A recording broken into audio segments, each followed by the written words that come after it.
Do they have to replace Brokey? Do they have to replace Jacob? That's the convo, right? Because you're not replacing Froze and you're not replacing Twists. And I think you're not. Who are you replacing Carrigan with, right? So it's got to be those two pieces.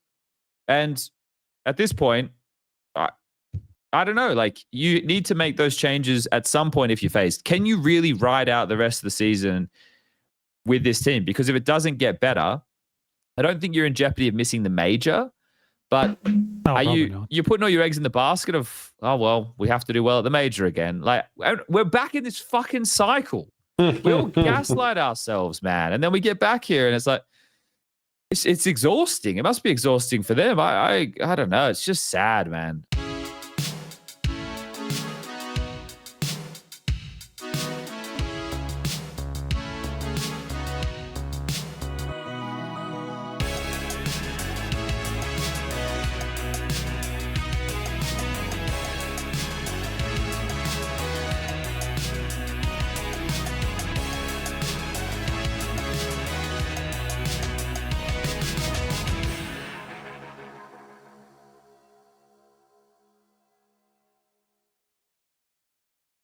Ladies and gentlemen, boys and girls, Counter-Strike fans around the globe, welcome to another installment of HLTV Confirmed. We're back for another episode, this time between the groups and the playoffs of IEM Krakow 2026. Quick shout out to the sponsor, that's Stake. Remember to gamble responsibly.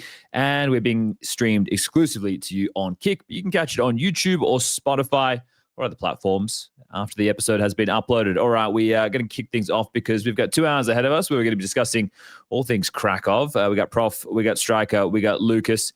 And, well, gentlemen, neither of you have been on site. It's a bit unusual for neither of you to be here. I'm sure normally I see at least one of you this is Striker's territory. Katowice, it was his neighborhood. It's like, what, 2 hours from Brno. But I think he is protesting that it moved 1 hour that way instead of 1 hour this way to IEM Brno. So I think this is why he's not coming to the event this time around. Well, I am actually. Just for 1 day, though. Just for the final. Just for the final. The most important day. Has there been the third place decider, I guess. Yes. Well, hey, look. Can't forget about that. Some juicy VRS points on the line. Where, especially, it's actually kind of important considering there's only a few more events before the cutoff. Maybe it won't impact the teams that we have in the playoffs, though, too much. We'll get to that shortly. Okay, so I want to just kick things off and get straight into it, really. I don't want to mess about too much. I've already been doing a shitload of talking today, so We'll have to do one thing. Yeah? You'll need to fill for a bit, because I absolutely did not prepare the top comment. I can tell you that. That's all right. So I can do it live. I'll be updating it and now. Well, you can spend your time doing that. I'm sure I can find something to talk about. I can let people know what was happening today because we always do a lot of content at the ESL event. So today is the media day before the playoffs. I was involved in doing 2 of the playoff podcasts, which is essentially where it's like me and another commentator or analyst. I did one with Harry and we had Zontix and Magix. And at the same time, we also had Hunter and Heavy God. That was the first one we did. Second one we did was me and Yanko, and we had Yakinda and Molodoy with Madja and Woxic. And then the third one was Machine with Yanko, and they did Jimmi and Torji at the same time as Zaiwu and Mezi. Right, so they'll be released on the Thursday. I also did a round table the other day on the first media day, on the second media day.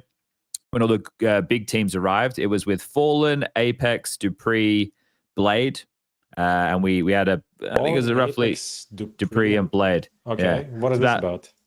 Just about Counter-Strike, right? Who would have thought? But it's pretty general, right? I don't really go into these things with agendas, and especially when I have really good talkers, I kind of let them go. The less I have to talk in a round table like that, the better. That's my goal. It's just to occasionally like poke and prod and occasionally say something and just let them carry the conversation. That's a win for me. That's how I'm like, okay, this has been a good one.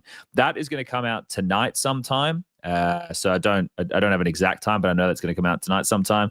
The playoff ones, those 3 I mentioned, will come out in like one long one, and that'll come out on the Thursday. I think there's more skits to come. Have you been watching all the skits? The skits have been fire. They've been fire. There've been so many of them that usually they're kind of paced out throughout the tournament, but now they're just like You're just throwing them out. There's like 6 with Jimmi at least, and all of them are making fun of masturbation, which is one of my favorite jokes, one of my favorite themes for jokes.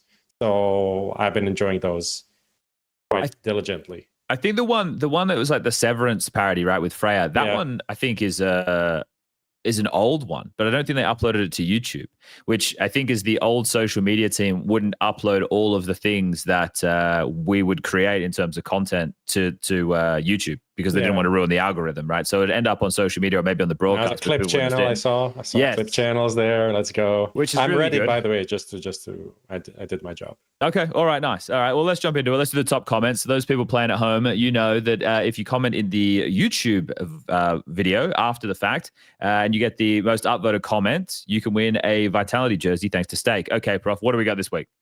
So we had some warm-ups. One is 66 upvotes. Says, instead of a show match or third place at events, let's do a boxing match. We can start with Yakindar and Dastan at Krakow. I think that's always a fun one.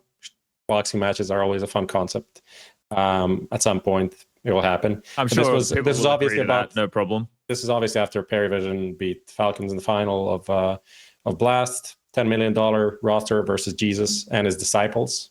Okay. Falcons never stood a chance. Jame bringing back the save meta, not on my bingo card for 2026. This is from ZDARZ. And Lion Feldman with the last one. Can Prof fill my gap? Honestly, I was expecting this one to be the winner. It only got 34 upvotes, so I don't know. Wrong audience, I guess. People not a fan of that action, or they want that for themselves. I'm not sure, but it was a good one. And ultimately, we have the winner. And I'm pretty sure this same comment won in the past. From the same person? I'm not sure, but the same comment, I'm pretty sure, won during the major when we had Jame doing something with PARIVISION. Spooks for you, 282. Who is Jame? For the blind, he is the vision. For the hungry, he is the chef. For the thirsty, he is water. If Jame thinks, I agree. If Jame speaks, I'm listening. If Jame has one fan, it is me. I feel like we should make a rule about copy pastas. How can they win? It's low effort, but I guess that's what the people want. It works. It works. If that was what gets people going, I guess that's it. Man. Like but guys, in a way, this is like a crowd decided giveaway. It's true. So if they want to give this guy jerseys, they vote for the copy pasta. That's fair. Yeah. That is fair. Look, you're right. It is essentially a popularity contest of what it's the not people. Democracy. Yeah. Well. Yeah. So congratulations to Spooks for You 282. Reach out to fantasy@hltv.org and we will get you that Vitality jersey sent your way. I guess you want a Jame jersey, but we don't have one of those to give away, so that's a little bit unfortunate. But maybe you can, hopefully Stake gets a few more teams on the roster so we can have some variation. That could be nice. Okay. Yeah, well, we've given it. How many of jerseys have we given away? Yeah, I think that some said there might be maybe a bit delay. I got one email. I didn't respond to it yet because I didn't get the info about some deliveries, but they're going out on a steady rate. Should have been like 10, 15 by now, probably. Okay. Yeah, well, it's all right. People can tune in. They can win a jersey and they can win potentially a $50 skin. We got Skinionaire coming up a bit later, but that's the top comment done. Thank you to Stake. Remember to gamble responsibly. Okay, let's keep moving along. Now, Striker, you messaged me a little bit earlier in the week saying on the next episode that you wanted to bring up some of these smaller lands that I've called the pop-up land surge because these are popping up all over the place. That's good. Right? They are all over the place right now. Mushrooms. So you sent me... Was it like an image of all the lands? Are we able to... I can maybe send a better one. I'll send one that actually has the flags so that it's not just codes. Give me 1 second. Yeah, just bring everybody up to speed and you can send that over. Are you sending it to me? I can share my screen, I suppose. Or you can share yours. That works too. You just do it in Video Ninja and Lucas can... I'll just share it somewhere in image or whatever. It's going to be easier. So to bring people up to speed, obviously, since the introduction of the VRS, there has been a real thirst for these smaller LAN events all over the globe, right? It's something that is helping national Counter-Strike, and especially in Europe when there's so many different events that people are able to attend.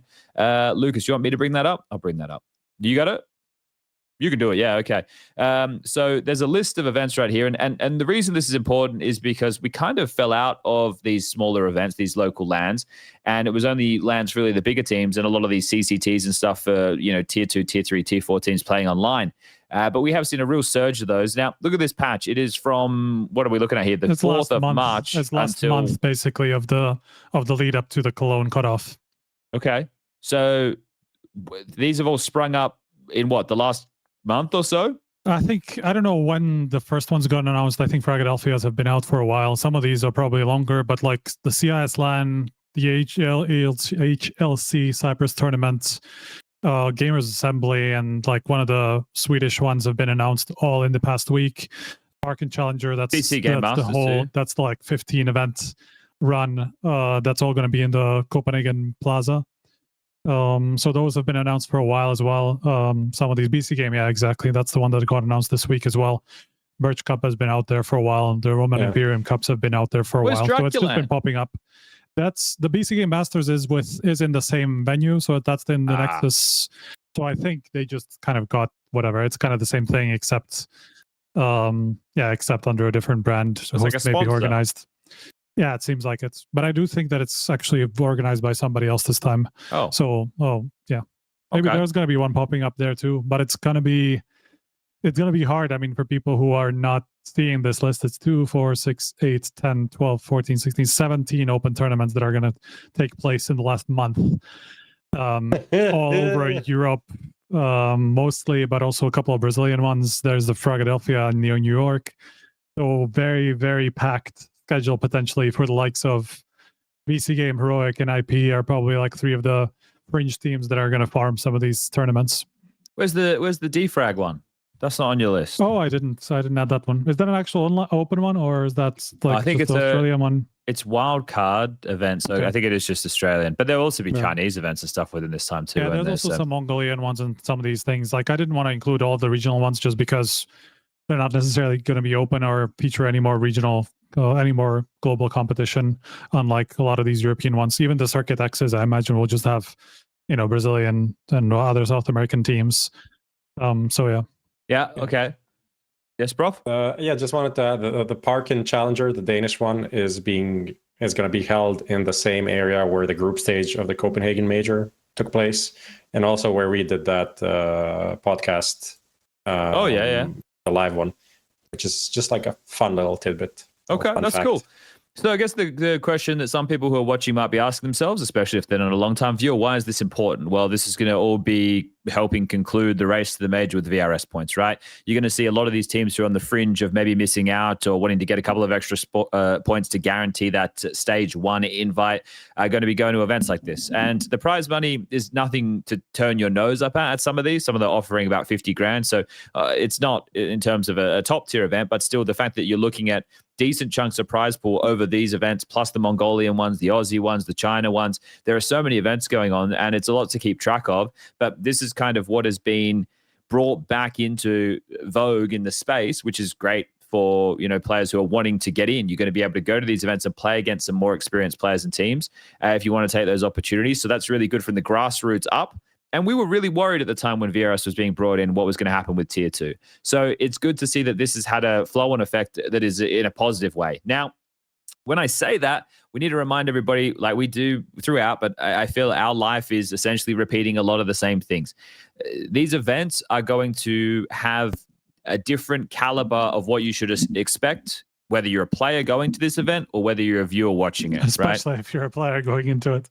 You might, if you're a player, the likelihood that you are going to have practice PCs or warm-up PCs is nothing, right? This should never be an expectation. This is for Tier 1 Counter-Strike, and that's about it. And some of the Tier 1 events, sometimes they don't even get that put together. So the expectation with these smaller events, guys, some of them are going to be chaos. Some of them are going to be long days. Some of them are going to be best of 3s running until 2 a.m., right? Some of them are going to be playing multiple matches in a day.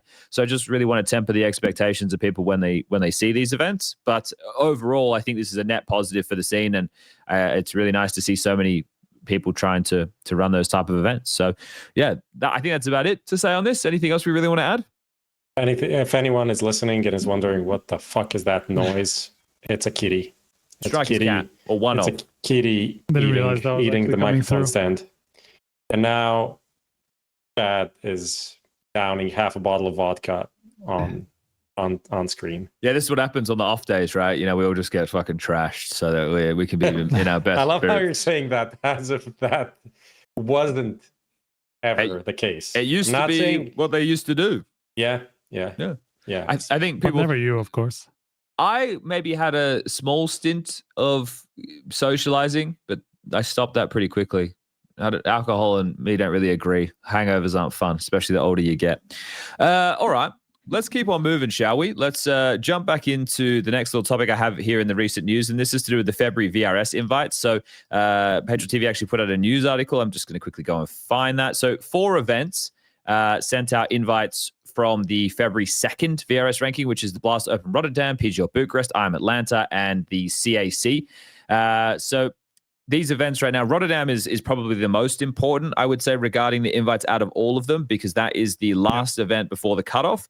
And what is it? It's 12 global spots, and then there's going to be a couple through the qualifiers. I think four in each region: Europe, South America, North America, Asia. And that's for the closed portion, right? But there's an open. Oh, sorry. Yes. Yeah. For like the risings that like qualify from each region. Yes. So these invites going out right now. If people want the article, I can't actually put it in Kick because I'm not logged in. I'll put it in TeamSpeak and maybe one of you guys can. I can share. But the importance of this is where the rankings were at. Had FURIA first, Vitality, PARIVISION, Falcons, right? So from that February 2nd. So the invites for a lot of those events is curious because the fact that you may have to be as a team deciding on February 2nd if you want to go to the CAC Championship, which is from May 19th to 24th. That is the event just before the major starts. It's a big choice to have to make when you're literally just playing, or maybe not even playing, the second tournament of the year. You also have IEM Atlanta, which overlaps with PGL Astana. So that's going to be interesting to see how teams want to be making their choices there. And I mean, I can say I've obviously Astana hasn't been sending out invites yet, but from what I can hear in Atlanta, it is going to be a kind of a split in terms of the top 10 teams who goes where. I think. I don't know. I don't know. I don't want to necessarily like make a big prediction, but I do think that it's going to be somewhere close to like 50-50 in terms of which teams are going to go where. Maybe it's slightly heavier towards Atlanta. Okay. I thought I heard it was slightly heavier towards Astana, but you know, I heard a couple of the top teams that have already skipped, a couple of the top 5 teams that have skipped, and I imagine, you know, now PARIVISION being a top 5 team, they would rather go to Astana than Atlanta. Much easier to go there too. So maybe even 3 out of the top 5 teams might go I guess to it depends, Astana. who So we'll you see about the rest. How you consider who the top teams are as well, you know? Well, that's also the problem, right? Is it the VRS ranking that you consider, or is it teams who are maybe a little bit lower down based off of not having good results? But obviously a really important date and is going to have some big implications on who's going to qualify for the major. The ones that post that, so we have Bucharest, Atlanta, CAC, got to keep your eyes on those because sure, they're not going to have ramifications for who qualifies for the major, but they will have big ramifications on the next season because I saw Udnud talking about the sheer lack of events next season before the major cutoff again. So these events and the major are going to have big impacts. There was something I saw floating around on Oceanic Twitter, and I'm not sure I don't know who you guys have as like a liaison for Oceanic News. If you have anybody, I'm sure you probably do. But there was some tweets that just were popping up in my feed from people saying it was nigh impossible to find any information regarding the qualifier for Rotterdam for Oceania. And then when they did find the information, apparently, and again, I'm not 100% on this. I need to read up a bit more. But it seemed like because nobody signed up, because nobody knew that there was nobody knew how to get to it because it was through 5E platform, right? Oh, okay. That I think they're not doing an Oceanic qualifier now. So I need to double check and vet this. So I want people to take this with a grain of salt. And if anybody knows in the comments or live in Kick Chat right now and can maybe add a little bit more to that, maybe I'll talk to MC as well. I'm sure he'll know when I see him tomorrow. I mean, it also doesn't make a lot of sense to host an Oceania Open qualifier on a Chinese platform, no? Well, that's the thing. I don't know what the infrastructure looks like. I don't know if there's service provided and whatnot. But I mean, don't they use like FaZe as well for some of this stuff? Again, I don't know. Like Europe and some of these. Anyway. I need to read up a bit more, but it's something that I want to look into. I just saw it today. I haven't really had the time to sit down and investigate because I've had a pretty busy day up until this point. So, yeah, but we just wanted to bring this one up so that people can understand, kind of how the flow of the VRS is going. I think that you have a lot of teams probably skip something like PGL Bucharest, and that means that teams closer to the top 20 to 30 are going to get some chances to go to an event like that, which would be hugely important. And I also heard that it sounds like a lot of the good teams would go to CAC. I think it's like $1 million prize pool for that, which surprised me in the beginning. But then when I think about it more, it's an event that you can go and you can play. And then if you're in stage 3, you still get like 2.5, 3 weeks until you have to go and play the major. So it's not terribly positioned, all things considered, as a nice warm-up event. And I think people like going to the Perfect World events because they get treated really well. Right, you get treated really well by the Chinese when you go to their events. So we'll have to keep an eye on that one. Okay, that was that. That's all I wanted to mention there. And then finally, a little bit of sad news. VirtusPLUMMET, I've called it. Perfecto benching himself. I don't want to call it a quick fall from grace because this has been happening for some time, but it's surprising that there's been no point that they've caught themselves in this free fall. Right, there's been no point of like, oh, they've redeemed themselves, they're back on track, or they've had a good result. It's gone from bad to worse for Virtus Pro. I don't know where have they fallen to in the VRS. Let me have a look. I haven't checked it. I just know it's bad. Out of top 50 easily. They're 88 on VRS. So their latest results. I mean, obviously, last year they were a relevant team. Then they with bad results. Yeah, they had here and there they would have just enough to be relevant. Then this year they started with Bounty, lost to Vitality, okay, whatever. IEM reopened qualifier, lost to Nuclear, Tigress. Then CCT lost to Amiga 2-0. Then at Exort Cataclysm Season 1, they lost to Rustek and WW. And if you don't know who those are, that's WW has 200. WW has Deco, who retired, and Strogo, who is a streamer. So there you go. That's world where rank 117. That's where it's at right now for Virtus Pro. So it's just like a series of horrible decisions. Not to dwell on everything that happened from. Okay, with Jame, they were struggling at some point, and they added Electronic. Then, of course, what happens? Electronics, the IGL, replaced 5 coaches, starting from Dastan to a guy that's literally called Problem now. They had a lot of coaches in that time. They had PassionUA. They had that guy's name started with fucking X. I don't remember. Was it Zoma? No. Yeah. They did have Zoma for a while. But they had Finn. Right, they've had a lot of coaches. Someone in chat said apparently the CEO of VP shifted all the blame to the players and said that the ones requesting all the roster changes. That could be very well true, but if you're the boss, you are the ones who let the players. He's the one who got Electronic into the roster, right? And funnily enough, who said this? There's something that came out. I think maybe also from the CEO that he was he had dinner with Monacy, and they're talking about getting him to Virtus Pro, and this was before he went to Falcons. Just the fact that they were even close to getting Monacy and where they are right now is hilarious. And I think Monacy said that wasn't that close, but still, even entertaining that as a possibility. And obviously they wanted to bring him in a lot of times, and he was on the radar, but it's just it literally does feel like whatever the big name is, let's bring him in. Perfecto, why would that be the solution for anything that this team has been going through? I have a little game for you guys. Okay. Mismanagement Hall of Fame tier list. Oh, I like this. It's actually this would be a good game. It's a blind tier list. We have 5 spots. I don't like the blind part. This should be a topic. One week when we have a slow news week, we should actually do this. But I'm happy for the blind tier list now. Let's do it. Let's just do it as a little. Okay, so we have. I'm throwing names, and you place them 1 to 5. Virtus Pro. Let's start with Virtus Pro because we've been talking about them. I think I know what else is going to be on the list, Striker. So I would want to put them at like 4 or 5. I was gonna say 4, so let's do 4. 4. Okay. Pretty bad. It's pretty bad. So next one, Astralis. Number 1. I was gonna say that. Number 1. Okay. Number 1. I guess we'll see what else is there. Next one, Wildcard. Number 5. Who gives a fuck? Okay, irrelevant. You're saying? Yep. Yeah. Cloud9. Oh, I thought it was going to be like NIP and Fnatic, but now that Cloud9's in the mix. Must be NIP, the last one. I guess 3. 3, yeah.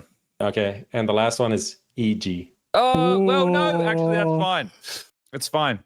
Number 2, I guess. They had 4 teams at one point at EG, right? I feel like EG should be number 1, but it's still... And also no. I think that Astralis has to be because of like the legacy of the org, right? And because of what they lost. Who cares about what fucking EG lost? They were relevant for like half of a year. But EG is a good number 2 because of how vocal they were about how good their stuff was going to be, right? And the fact that they're like, we're doing EPLs and they're getting upset because we're creating content around how fucking bad they are and telling ESL that we can't make those type of comments about them and shit. It's like, fuck bro, off. they were lucky to stay in EPL in those days, man. Like they were supposed to be kicked I was gonna out. say they had the fucking clause basically triggered because they didn't have the result. They fucking bombed in like 3 out of 4 EPLs in last Wasn't place. it 4 out of 4? I don't know. Like I think the trigger was like 2 out of 4 you had to be last place, or like 3 out of 4 you had to be last place. Yeah. And they fucking triggered it. Like, how is that even possible? Out of 24 it went teams, for a vote, and I guess since the cabal of teams are too friendly to each other, they voted to keep them in. But there was, that was fun. That was a good one though, because I think if we actually went and looked at, we grabbed all the, you could probably like find about 10, right? You add Fnatic to that list, NIP to that list. You could have a really fun conversation. NIP would have been up, like somewhere up Top there. 3.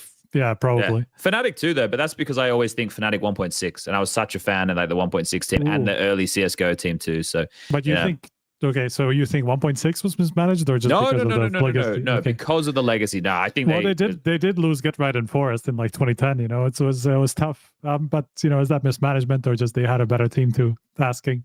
Yeah. When they went to SK, that was a cool one. Yeah, that's a throwback fucking 16 years ago. Hey, we're showing our age right here. Okay, that was a fun one. I like that. All right, well, let's keep the fun and games going, shall we? I want to spend the majority of the time today talking about Krakow because we've seen the top 24 teams in the world, at least VRS, when they were invited, playing. And I think that there's probably a lot to go through, right? So let's jump into the IEM Krakow portion of this. So this is going to be not only a recap of what we've enjoyed seeing and what we've seen so far, but the other side of it will be the previewing of the playoffs. So I've done Skinionaire, and we'll kick off with this to start today. So I want everybody at home to type that code word in Kick Chat right now if you want your opportunity to enter the draw. You know what to type. We're going to do 5 questions, multiple choice. Each question that Prof and Striker get correct is going to move the ticker up 1. And if they get all 5, somebody will be walking away with a $50 skin. Now, I've only done 5 this time, right? I haven't gone and done a crazy amount. We've kept it normal. And it's a pretty weak one. There's not really anything funny in here. It's just some stat-based things about Krakow, stage 1, stage 2 combined so far. So this is just a quick and easy way that we're able to go over some of the things that happened in Krakow. So everybody, you know what to type. You're doing it now. That's what I love to see. And let's get ready. Lucas, are you ready? Question number 1. Question 1. Lowest rated player of the event. Was it Susp, Segukawa, or PR? I think it's got to be PR, no? Segukawa had one good map. The first one. Yeah, PR had 4 horrible ones, I'm pretty sure. Susp, I don't know about Susp. I have no idea.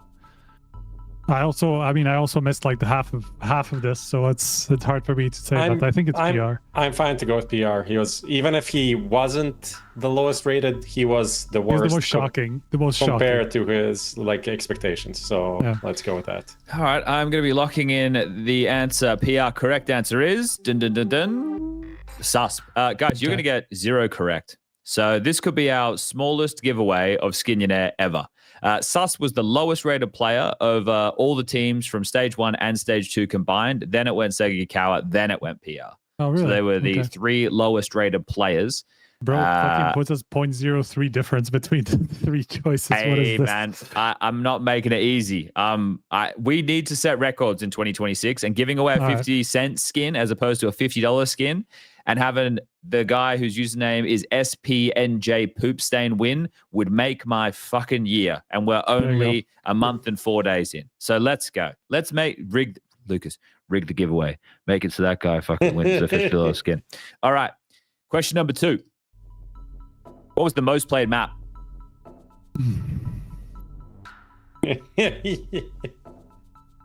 This is some of the top 3 played maps, I'm guessing. Mr. Nice Guy left him behind. I would throw Dust 2. You would vote for Dust 2 or remove Dust 2? Yeah, I would vote for Dust 2. Okay, I don't know. I have no idea. I don't know. Bro, I have no idea. Go for it. I've seen a bunch of all 3, so. Dust 2, you want me to lock it in?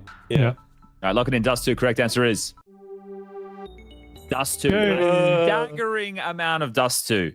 27 Dust 2s. The next closest was 18 Mirages and then 16 Overpasses. Okay. But fucking 8 out of the 16 is Astralis, bro. Right, but isn't it great? 27 Dust 2s. That's insane, yeah. That's a shitload of Dust 2. I felt like out of what I watched, Dust 2 was there a lot, so that's why I went with that. I guess it made sense. Okay, next question. Question number 3. The least played map, was it Overpass, Nuke, or Anubis? I mean, it's got to be Anubis, right? It said now that Overpass is top 3, so we got that one for free. But Overpass, like fucking Astralis, literally picked it at every single game they played, so they alone, bumped up the numbers. I don't know what the total on Anubis is so far, but I feel like I don't remember Nuke either, to be honest. I don't remember watching a single Nuke this whole tournament. I remember FaZe playing few times. So okay, let's go for Anubis. All right, locking in Anubis. Correct answer is Anubis. So you got the maps right. Right. So Anubis has been played 9 times. Last week when we did What Are the Odds, we had will Anubis be played 7 times or more? It's been played 9. Nuke's only been played 10 times. So close. Yeah. Okay. Next question, please, Lucas.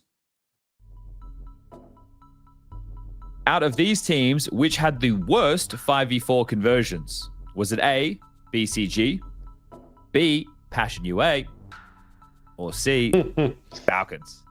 This is a Falcons bait for sure. This is a Falcons bait. BCGame actually had one of the best. Okay. I would imagine it's Passion just because they played 4 maps. They bombed last place. And I don't think they were particularly competitive either, so they probably had shit conversions. So I would imagine them, but I don't know. Falcons overall hot. I mean, Falcons, I would be baited into that because of the MOUZ game, but otherwise... Well, yeah, let's go for Passion. Locking in PassionUA, the correct answer is Falcons. Really? Okay, that's no mean. fucking that's way, so bro. Yeah, Falcons had they have a worse 5v4. Well, it's the same 5v4 as NRG. They have Liquid have 0.1 better than that. What is the 5v4 on Falcons? 71%. Okay. It's not that bad. It's in the bottom 10 lowest. okay. Got it. Yeah. Out of these teams. I also thought. These teams. Okay. Yeah. No, the worst is MONGOLZ. 56%. Yeah. I'm looking at it now. That's terrible. That's really bad. But yeah, Okay. Question 5. Final question coming up. Which teams? Which team? I couldn't remember. Were Mongols still in the tournament or not? It was. They only played 2 games. Which team played the most maps in Krakow? Astralis, Foot, or Aurora?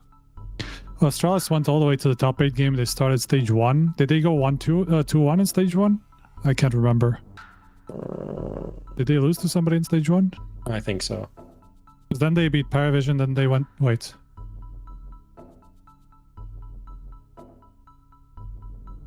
I mean, my first instinct would be Astralis, but all three of these I'm sure played out quite a bit. These are the three most played maps. I figured. I think Astralis makes sense. I think Foot did a bunch of 2-0s. And Foot ended an hour round earlier as well, so that removes one series. So I would imagine I think it's Astralis because Aurora also went through the upper bracket. So, locking in Astralis. Correct answer is Astralis. They played 18 maps. Cool. So it was 2-0 against Pain. It was 3 maps against NRG. That's the team they lost to in stage 1. Then they beat GamerLegion 2-0. They lost to Spirit 2-0. It was 3 maps against PARIVISION, 3 against Foot, and 3 against FURIA. So they got a lot of reps in, and Hooksy seemed happy. But we're going to get into that and more of that in a moment. Let's just draw our winner for Who Wants to Be a Skinionaire. And here it is right now. Vaporwake. Congratulations. I don't know how many we got right. Was it 4 out of 5? 3. 3 out of 5. Okay, what's that? Is that 15? That's $7.50. Okay, well, $7. Look, as my mum always used to say, it's better than a kick in the teeth. I don't think she's ever said that, but I have plenty of times. Okay, all right. That's Who Wants to Be a Skinionaire. Let's keep moving, shall we? Yes. That was just a nice way to preface a couple of bits and bobs around IEM Krakow. Let's get into a tier list. So this week I want to do an expectations tier list. Last week we had one that was a little bit booky. It was all over the place. We had Hakuna Matata as one of them. But with this, I think this is a great way for us to be able to talk about all the teams. Because as mentioned, this is the only event in 2026 to be guaranteed to have all 24 teams from the global VRS. And we got to see a lot of teams on display. We also had some fallout from certain teams, one of them being Legacy. I saw someone in the chat mention, that Foot replacing Legacy in Cluj was recent news. Well, that's something that we're going to cover here when we talk about Legacy. So let me share my screen. I'm going to sneeze. Excuse me. Where am I? Bless you. Refired it. Bless you. There you go. Let me just share my screen. Sharing. Okay. Can you see that, Lucas? I'm just checking. I know you're doing lots of things. I'm doing lots of things. We're all doing lots of things. But this week, we're going with an expectations-based tier list. So we're not going to be talking about the playoff stuff just yet. What we're going to be doing is talking about what we saw from stage 1 and stage 2. And did it either exceed our expectations? Was it as we expected? Or was it below expectations? Obviously, we know that only 6 teams can make the playoffs. So... and only one team can win. So all of these things need to be factored in as we're going to be able to whack this one up in the screen in a second. And once we do, we can begin. Okay, I can start. Great. Let's start with Legacy because we just referenced it there. They've obviously had a pretty bad tournament. They've replaced their in-game leader. They've brought Art in, who was on, what was that, on Fluxo? Oh, yeah. Yes. I mean, even benched for a while on Fluxo. Yeah, and now he's going to be in-game leading Legacy. Legacy had just brought in a new coach, and the fact that they had a poor Major and then a poor Krakow, and they skipped Bounty, and now they've made a roster change and pulled out a Cluj. I would say below expectations for Legacy. Absolutely. Yeah, for this sure. Is very, very. I mean, we had some concerns with some of the results in Brazil that they had before, and like how the major ended. But to go this bad that they replace Lux with Art and also lose a spot in Cluj in the process, for me is insane.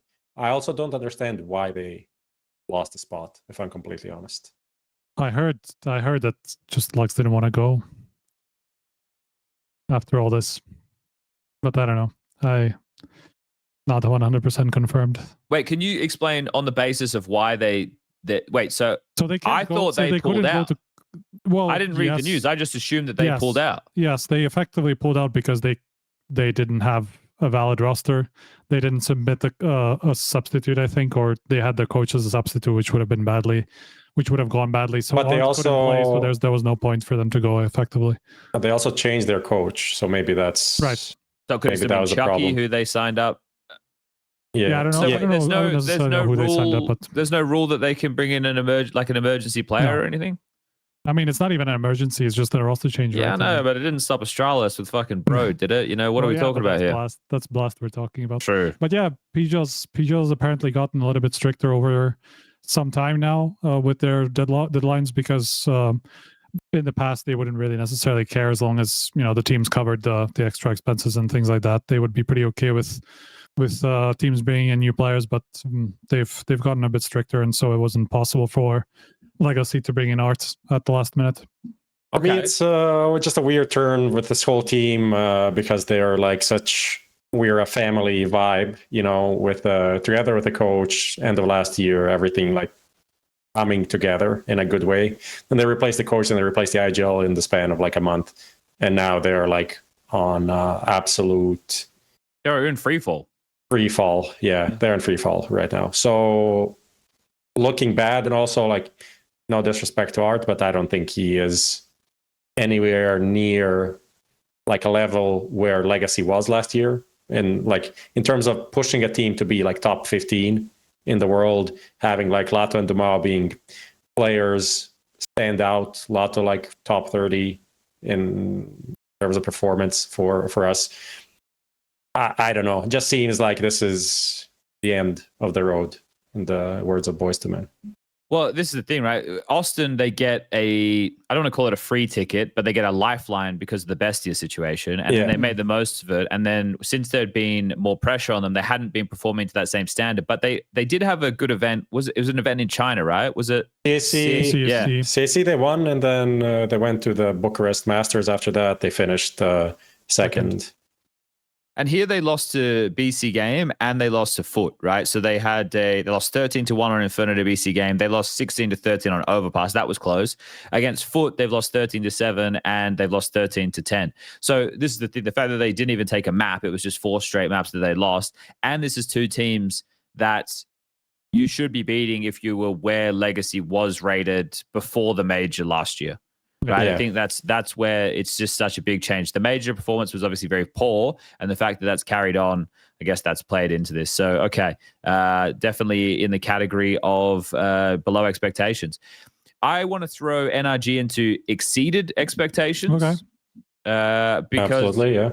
I think that, right, as far as North American teams go, we're talking about M80 and NRG, right? And I think that I had probably put higher stock in M80 than I did NRG, but they had Nitro. Daps wasn't standing in. OC's come back on the team. He's replaced Exotic. I think that they had some good games. They were competitive, and that was nice to see because I have relatively low expectations of this team.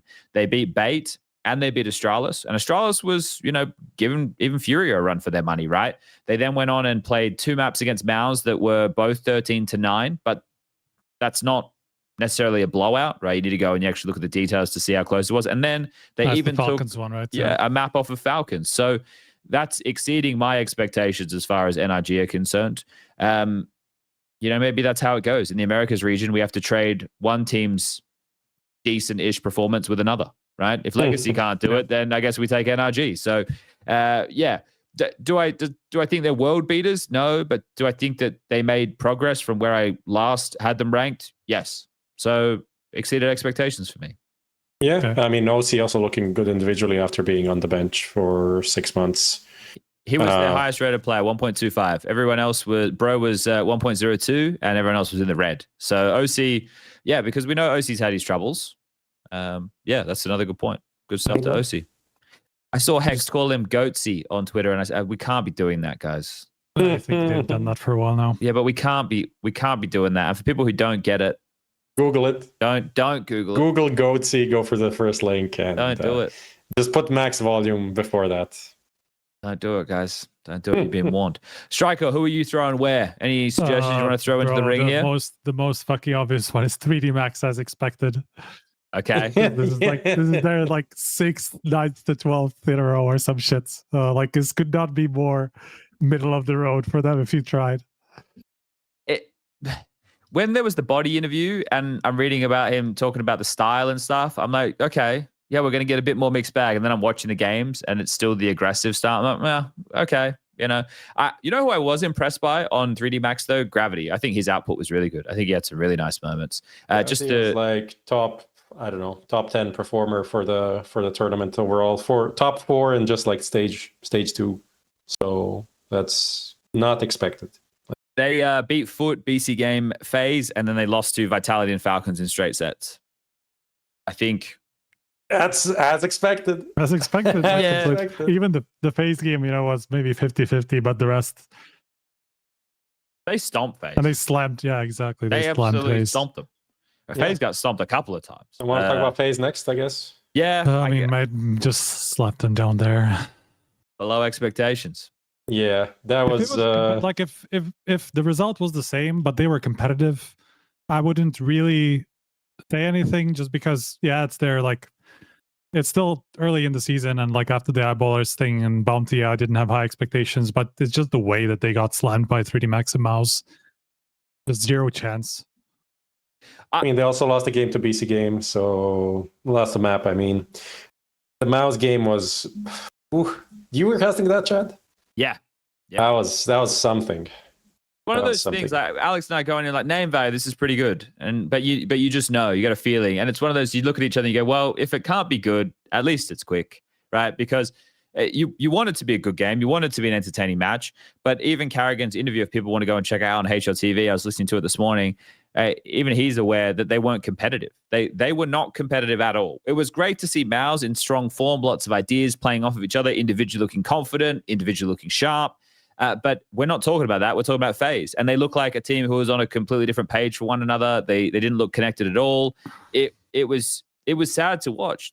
The problem is, right, our expectation maybe wasn't them making playoffs, but it was being competitive against other good teams. That's like, Carrigan talking about the DNA. It's the fact that they're able to grit out games. Well, we just returned to the mean, which is they were shit up until the major, and now they're shit again. And it's like, okay, well, so we come back to the same problems that we all forgot about because they had a good major run. Do they have to replace Brokey? Do they have to replace Jacob? That's the convo, right? Because you're not replacing Froze and you're not replacing Twists. And I think you're not, who are you replacing Carrigan with, right? So it's got to be those two pieces. And at this point, I don't know, like, you need to make those changes at some point if you FaZe. Can you really ride out the rest of the season with this team? Because if it doesn't get better, I don't think you're in jeopardy of missing the major.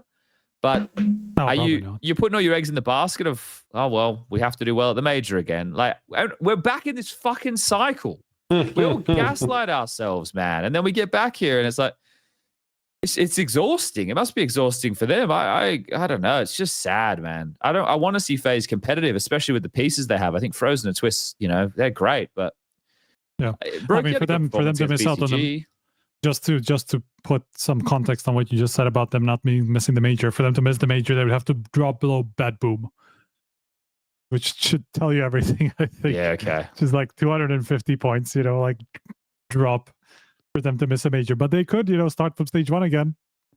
Maybe that's what they need. Maybe that's what they need, yeah. Maybe that's what they need. Maybe just the longest possible run. It's also like, bro, no one's saying fluke major, but here we go. Everybody's saying fluke major. Everybody's saying fluke major. So in Budapest, they played Nuke 1, 2, 3, 4, 5, 6, 7, 8 times.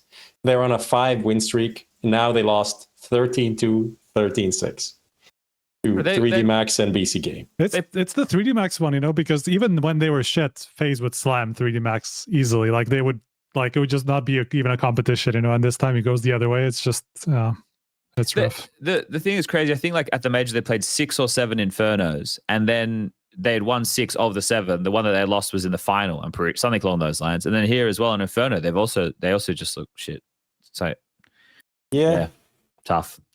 It's hard. What else do we say about this? Nothing. Yeah. See you next. What is next? I mean, it's GPL. Blue GPL, yeah. I was gonna say it wasn't even Twists and Frozen like putting up particularly good numbers. It's just nobody really showed up. Yeah, nobody showed up. It was just horrible games all around. Yep. Prof, who do you want to throw where? Let's go BCGame, I guess. Okay, you want to get spicy. Where would you like to put them? Exceeded expectation, I think. Slightly. Okay. Slightly, but yes. There's no slightly column, but there is exceeded, so that's where they'll end up. I mean, they made it to the main stage. I think that's, in my opinion, exceeded expectation. It's fair to to say that. They made a huge comeback against Legacy on the first map. Then they beat them, and who they beat?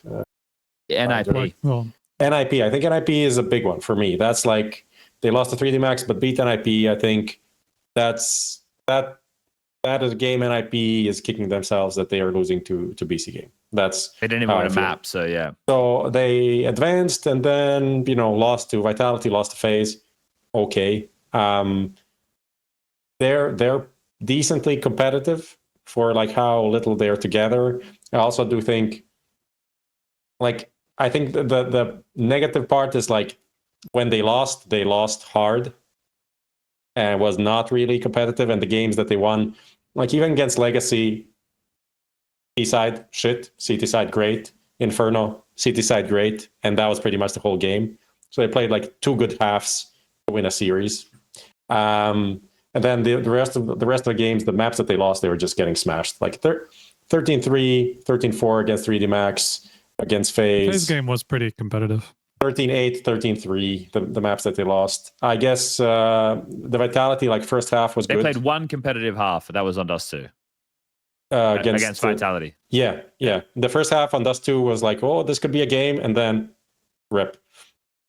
I think it's very like not black and white, but very hot and cold in terms of the team. I think Crazy had some good moments. Yeah, agreed. Simple individually, like he had these like I'm saving a gun, but here's like 3 1Ds. So I was like, it was for nothing, but it gives you some confidence in terms of like his individual level. But we also saw, I sent it to you guys like during the FaZe game, like the first map, literally 8 threads on HLTV. Oh yeah. Simple toxic, simple this, simple that. And I think that part definitely plays into like getting blown out of maps. Like there's not going to help for sure if the vibes are rough. So, but I think everybody would have known that was going to be the case, right? This is the thing. Yeah, this is the big conversation. But like the guys on the Saw call, they would have known this, right? And we all kind of know it from a viewer perspective, which is why it's really surprising to me to see so much discourse around it. I think it was just because you can still see Simple being really hype when something big happens, or like somebody gives them a chance and things like that. And then you see the Materials 1v2, literally game-saving clutch that like gives them a chance to go back into Dust 2. Still competitive. It was like 11-8 at this point, I think. And, the other team doesn't really have the money. If you win the next round, could easily be 11-11 and literally 0 celebration from the entire team. And you're like, it wasn't even just Simple, it was the whole team, just like basically 0 reaction to Materials giving them a chance in a map. And at that point, you're like, how is that even possible? Like even that doesn't give you any sort of a like moment, because that wasn't happening in stage 1. In stage 1, it still felt like they were hype in the times that they were competitive. Like they were still hyping each other up. Simple was even like thanking them for carrying his ass, and things like that. And he's a nice guy for one game, and then it just all disappears into thin air.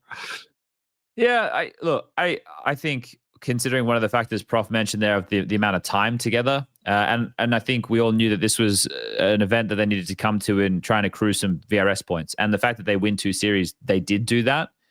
If anybody thought that this team was going to go to the playoffs or anything, I want to know the number of your dealer, because you're on that good shit. Like this is a team that, how are we critiquing a roster where you have the 3 pieces of Saw core thrown together with Electronic and Simple and expecting them to play anything that would represent comprehensive Counter-Strike against the other best teams in the world? Any win that they got was exceeding my expectation. And that's, to get to see Simple back in the server, like the whole Simple versus Zywi thing, I'm like, it's a great headline. But it's not what it used to be back where it was like a Counter-Strike public holiday and they were both in their like at peak level form and they both had decent teams around them.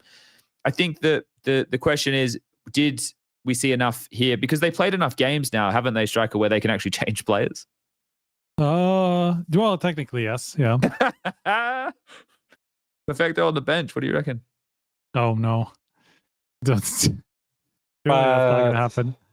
He's looking for a position as defensive midfielder, so I don't know if they have a position for that. on BCG. Wrong game. Honestly, my football club needs a good holding defensive midfielder, so maybe he can hit me up. I'll connect him. I was gonna say, at least like there was one positive aspect was Materius. To me, his calling actually felt like it made a lot of sense, even though it was like obviously he's calling a lot of stuff that he knows from the core that they already have, and he has to kind of incorporate 2 new players into that. But a lot of it, like his nuke, was kind of the classic saw shit that you would see. Kind of like they play kind of a crazy style, you know, very dynamic, very rotation heavy, like both sides effectively, and just like very surprising. In a lot of ways, they had loads of playtime. Like they had a huge win streak on Nuke, and you could see that in the game that they played against FaZe. I think that they won that map, and so that I think was a positive sign that at least something about the system worked, even though the pieces didn't necessarily work together a lot of the time the same way. Just because, yeah, again, I mean, if you have, they said something like 10 days of practice. If you have 10 days of practice for 6 maps, it's not going to look amazing. You have barely 2 days per map. You know, it's like, yeah, you get 8 games per map at most, probably not even, you know. So, and you have to have a lot of theory and all these things, you know. So it was always gonna look a little bit rough, especially what we saw online. But considering all that, I think exceeding expectations definitely fits. Okay. Let's keep it moving then, shall we? Where can I throw one here? I want to do an interesting one. We'll get through all the teams. Can I pat ourselves on the back here and put foot as expected? Okay. I like it. Oh. I like the cut of these kids' jib, and I think we mentioned it on the show last time, and we put them in like a strong position to have some upset wins, and that's exactly what I think that this team did, right? There's no doubt about it that these kids shoot hard, and they've been together for a decently long period of time, right? You think about the Lonks edition, he came in to replace Mikazi getting promoted to the main team, but the rest of them been playing together for a while. So this combo of players, they know each other very well. Was it actually Masuda and then Lonks? Yeah, Masuda, but you know, that Masuda wasn't there for long. I don't think they had Masuda long for the team at all. But yeah, but I'm just essentially talking about the coach and the other 4, right? That's the base of this squad. So they lose to 3D Max, but they probably should have beaten 3D Max. You know, I feel like they could have put them away on Anubis. I think they're in a position, and that's likely down to the inexperienced young nature of this team. They also should have beaten Astralis, I think, at the end. Or maybe not should have, but they had a chance. They had a really good chance at some point, yeah. Yeah, they beat Liquid 2-0. They beat FURIA 2-0. The fact they beat FURIA 2-0, right? They played FURIA Bounty online. That went 3 maps. This time, they take care of business in 2-0 fashion. And then also against G2, they take a map. And that's in the qualification for the arena game. And this is a team with very young players. I think the average age is 19 point something. So, you know, again, another shout out to them and a tip of the hat, because this is a team that I think people are going to have to really look out for in 2026. The more experience they get as players, the more experience they get at these style of events, the more threatening I think they're going to become. So, yeah, I think everybody should have had them on their radar. Nobody should have been sleeping on these guys. That would have been very surprising to me, because we've known these names together for a while now. So, yeah, I was still impressed by them, but I had expectations that they could do well, and I think they did do well. I think it was interesting to also see them kind of vibe so much, just being there and just like having fun and like shouting at Astralis. They're shouting at everybody, bro. They're shouting at everybody. But Astralis was giving back, and they were just enjoying that too. Like it was not just like one way. Like we're constantly gonna stand up and shout at you. But then Astralis were on the receiving end of that, and they were still laughing it off, and it was completely fine. Obviously, that's not going to last, like especially as your expectations rise. Once you go into Cluj, once you go into these next couple of tournaments, I guess you're going to be in a position where you think you should do pretty well at these tournaments now. And so is it going to be the same where you're just going to be vibing just because you're there? Maybe not so much, because now you know that you have what it takes to at least compete at this level, right? So at least you want to be competitive against the top teams. And now like a major spot is realistically on the line for these guys, you know? So the pressure is going to rise only from here. So I'm curious how that's going to change in terms of dynamic, because yeah, these guys super young. I mean, this guy out of these, like what, 20 or something? Yeah. Yeah, get this right. Lonks is the veteran on this. But he's even younger than. No, he's 20 actually. Just to back up like the four of them and being together for a long time, or at least having a lot of reps together. The four of them. So this is Demon, Krabeni, Cemetery, and Jugs. They have 490 maps played together. 90, 19 or 90? 490. Almost 500 maps. That's insane. Wow. So that's an awful lot of Counter-Strike. That's more than the core. That's a lot right? That's an awful lot of Counter-Strike against a lot of different teams too, because they're playing like tier 2 for the last 3 years or some shit, you know. So it's that I guess that prepares you for something at least. Yeah. Well, so I think the biggest issue they have is if one of their players starts like consistently having pop-off moments and they try and poach, right? Someone tries to come in and swoop and pick up one of these names. I mean, they survived this offseason, but yeah, I don't know if that's going to... This is the season where they make themselves much more juicy prospects by playing in the big tournaments and having decent results, I think. Yeah. I'm also curious. I don't know how big the org is, to be honest. I don't know how, like, obviously I don't expect them to now have some like huge salaries or whatever, but I don't know how much that can be stretched out. I heard how much the buyout is. Yeah, well, that doesn't... player? Per player, yes. What is it? $500,000. Whoa! I mean, I think that makes sense as like, you know, on paper, the buyout for a player that has some promise. Realistically, no one wants to pay that. That's why it's the buyout. The buyout should always be something no one wants to pay. And then you kind of like agree to do less. You negotiate down, yeah. Yeah, right. I'm losing Chad. Chad is blurry over there. But yeah, they survived that probably partly because of that, because it was a bit too expensive to get that. But then again, like teams like NAVI could have been asking, you know, and they would have been able to. And who knows if they don't have some sort of a deal with FUT, you know, to buy back some of these players. There was a big rumor about MOUZ, right? That they tried to have that in the buyout with G2, right? Or in the contract with G2, or in the buyouts from with G2, that they wanted to have a buyback from MOUZ, and I think, you know, that was a hard negotiation that didn't end up happening, you know. But I would imagine these guys might have it, you know, and they somehow fended off even that. So that's crazy to me. But you're absolutely right, Chad. Like this is the season where everybody sees that the promise, it's not just promise, it is real. Yeah, it's being converted. Yeah. So we'll have to monitor them, and be cool if they could qualify for the major. Okay, we're an hour in. So right now we're going to take the quick ad break, and we'll come back and we'll keep the expectations tier list flowing. Be right back, everybody. All right, we're back, and we're going to continue with our expectations tier list. Thank you for sticking with us through that extremely lengthy and arduous ad break. That was so long. I can't believe any of you just had to sit through that. All right, Striker, back to you. Who are you throwing away, man? Okay. Well, PARIVISION, I guess, has to be below expectations. That's an easy one to do. Okay. Just by virtue of the final results. It's not like we had it into this tournament. I think Prof said it well last time. I don't think we suddenly expected this team to be world beaters just because they won one bounty tournament. But for them to go out, especially considering it was Navi and Astralis who are in the position that they should be vulnerable and they should be up for grabs. And it was also because Noda wasn't really showing what he was showing in bounty. Zielo wasn't really showing what he was showing in bounty. It just felt like they were, I don't know what it was down to necessarily, but just the individuals weren't there to the same degree.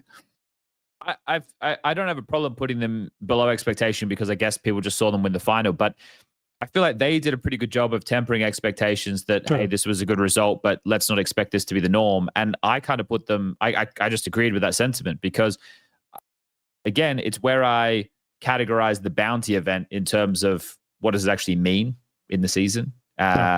So I guess it is a fall off when, like, let me bring them up here and I'll go over their match history so that people can like, because from stage one, it looked like, oh, they're on course, right? Stage one, they lost them up to Heroic and they lost them up to Aurora, but they still qualified by beating those two names, and then they lose especially to in Aurora that just made playoffs, right? I mean, that's actually is a pretty legit result. They lost to NAVI, but that was very close. They could have won that, right? There was a 13-11 loss on Dust 2, and then there was the Anubis game that was 19-16. That was a long old series. And then you get to Ancient, and it's a blowout, which was the same that happened at the major when they played in the best of one. The Astralis result, though, is the only one that sticks out here. I don't feel like PARIVISION losing to NAVI is an unexpected result. But I think losing to Astralis is an unexpected result, but also speaks to how well Astralis played with the two new boys in the team. So, like, again, I don't have a problem putting them in below expectation, but I think when you look at the results, I feel like it was, for me, I would put them in as expected. I agree with this. I agree with this as well. Because when you look at the below expectation, look at this group and how they did, I think PARIVISION is kind of in a different category for me. Despite like ending at the same place FaZe ended. So I think as expected for me. Okay. You've been usurped there, Striker. Overruled. That's okay. Right. Overruled. I can totally see totally see the reasoning just because of, they were also a couple of routes away from winning both games, right? Yeah, I think people were just like obviously very high on them. But again, it's really important with the context of what bounty meant. And that this is a young team with young players. Had a good major, had a good bounty, but this is going to be a big event. And the consistency is something that's hard to master. A lot of teams are struggling with that. Prop, who you got? Do you want to do a few quick fire ones so we get rid of some of these teams? I don't mind. I have no issue if we spend a while doing. I think bait as expected. So we can just get rid of that. Okay. Bringing in a guy with a Matara team. Literally never happened before to get a player that has 0 HLTV matches into an top 4 tournament of the year debut. Actually had one good map. The rest of the map's not that good. They got banged out, and now they are replacing him with a guy who played 4 maps at HLTV. Huge improvement. Although this guy now played more than 4 maps, so I don't know if that's great. But yeah, that's it. I don't expect Bait to be really serious as a team if they continue doing this. So let's see what happens. And Striker, you have a fun fact about this. Yeah, I do actually. About what? So about Sizzy, the new guy that Bait is getting Spirit in. Academy. Yes. So originally when Donk did his bold predictions, he's setting a new trend where he's picking 2 players every time. He picked the 2 players the first time, and I was like, yeah, why not? If you want. He did it again, and he picked Zido and Izzy originally, and then I think he replaced one of them with Rose, or the other way around. I don't remember. He ended up picking Rose, who was picked also by Bit and Monacy, I think, a couple of these other guys. But Sizzy was the first guy that he originally put in, and then he changed it in the document. I don't know why. He never really gave a reason why he changed it, but he did change it. But I guess he would have been his top 3 pick for a bold prediction. Okay, that's all right. So definitely a player that is being, I don't want to say scouted, but other top players are taking notice of. So that'll be interesting to see. He is coming from Spirit Academy, so I'm sure that's why he knows. Okay, well, we'll see how this one plays out. Okay, cool little Sizzy fun fact. If you want to knock out a couple of other ones of these, how does Pain would be as expected? I didn't even watch a single game of them. The only team they beat was Bait. They lost to Astralis and Aurora. Did we expect Pain to do anything? I don't think so. No. So as expected. Who else would fall into that category? Because people are in chat going, nobody wants to touch Heroic. Falcons. Guys, we want to save the good teams till the end because we're going to talk about it for a long time. Heroic, as expected? Yeah. Yep. Would you say NIP below expectation? Yes, losing to BCGame, without a doubt. Even though I didn't see much of that game, so I don't really... I think the fact that the 2-0 is the worrying part. Yeah, I'm not gonna go too much into details because I don't know why or how it happened, but the result is nonetheless below expectations. Well, they also lost to Liquid with a stand-in. True. Oh yeah, Crimbo was there. I forgot. So that's also a pretty bad look. So I think with when they did beat Passion, but losing to Liquid with a stand-in and BCGame. If NIP was a team who was hoping to break through, this is a bit of a setback for them, I think. So that's not great. Heroic, I don't think we really even need to spend too much time talking about. We just whack them in that category, right? Yeah. This is them playing without an AWPer, youngster still there. And also just shows you as well, like the fact that 2 teams, one of them being GamerLegion, one of them being Heroic, were just playing at the Bounty Finals online, right? I think this really helps I'm hoping it helps put things in perspective for people. Heroic played against PARIVISION. They won a map, and then they lost against GamerLegion. So for GamerLegion, I would also put them in as expected, but I could put them below just because of PR. That was so bad. I was about to say the same thing, yeah. So bad. What, do you think this is the ramifications of his interview? I don't know about that, but it's also that he's been put back into a couple of the more passive spots. Like he's playing long A again, and he was doing well there before, so it's not like there's no reason why you should put him there, but there was a reason why Ash wanted to put him in more aggressive spots, and he was even talking about it, that it seems like he does enjoy those spots more, and to suddenly revert that just feels like it's a step back. And combine that with PR probably thinking he should have been in a better team by now, made the step up. It's not like I'm making excuses for the guy, because it was still horrible, and it's not like just because you're stuck in a team means you should drop 0.7 ratings for a tournament. Yeah, you want to keep yourself in the shop window. Yeah, you don't want to. You don't want to fall out of it. It's really rough, but it's not an excuse, but it's understandable. It's an explanation. It's an explanation. It's a reason. It's really, and when you say like, is this because of the interview? I don't think it's like because of the interview. I think the interview is just a reflection of where he is, of the situation, and the results, and his performance is just a reflection of the situation where he was obviously in talks with other teams, and the orgs were talking about him potentially moving somewhere, and then that didn't happen. You also lose your coach, so it all altogether doesn't look like a super optimistic situation. But at the same time, it's not like, Rez Towson, PR is still a decent core of riflers. Hypex also had some. I think he still can be better. He was putting up some fight, at least, when the other ones weren't. I think he can be still decent. I think he's better. He's shown more to me. Even the stats don't look that great. I think he showed more than previous 3 or 4 GamerLegion oppers. I just think there's a bit more there, individually at least. So I think it is literally like a mental problem of trying to get back into the game with the team that you have, and knowing like, okay, I need to just leave that behind. It's easy to say, but it's not easy to do. Especially just put your head down and keep playing, and just hope for the next year. I have to ask a question here, Striker. Someone asked in the Talking Counter Discord, and I never heard what ended up happening with this, but because PR was connected to this in a way, someone asked me to ask you what ended up. Did you hear what happened with the Jimmi to Falcons? I don't know that part. Like, I have some. Okay, like this is kind of like a whole big picture thing, because that seemed to be like the trigger that would have made everything else fall into place, and PR would have gone to MOUZ. And all these things. Falcons were very adamant that they were not looking into this. Again, I'm still slightly skeptical of that, just because there was a lot of talk around Falcons, like just as the major was ending and in the days after that. But apparently they've also told the players while at the major, after they went out to the major, that they're sticking to this roster. Again, I don't know enough to say that that's a lie outright, so I'll say I'll choose to believe them.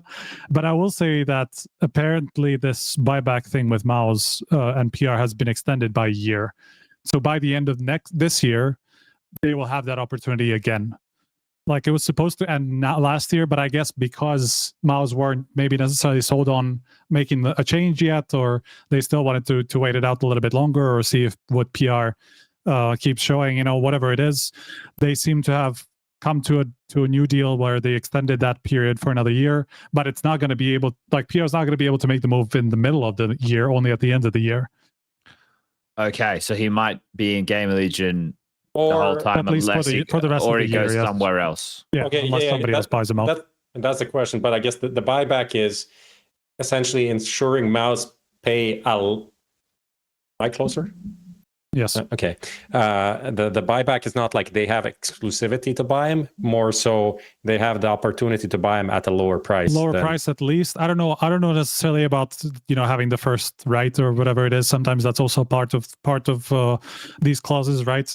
But if it's extended for a whole year, I doubt that if somebody came to you know, if somebody came to GamerLegion and say, yeah, well, we're going to pay $500,000 for PR, that they would be unable to say yes to that, you know. So I would imagine somebody else can buy him out just for a lot more.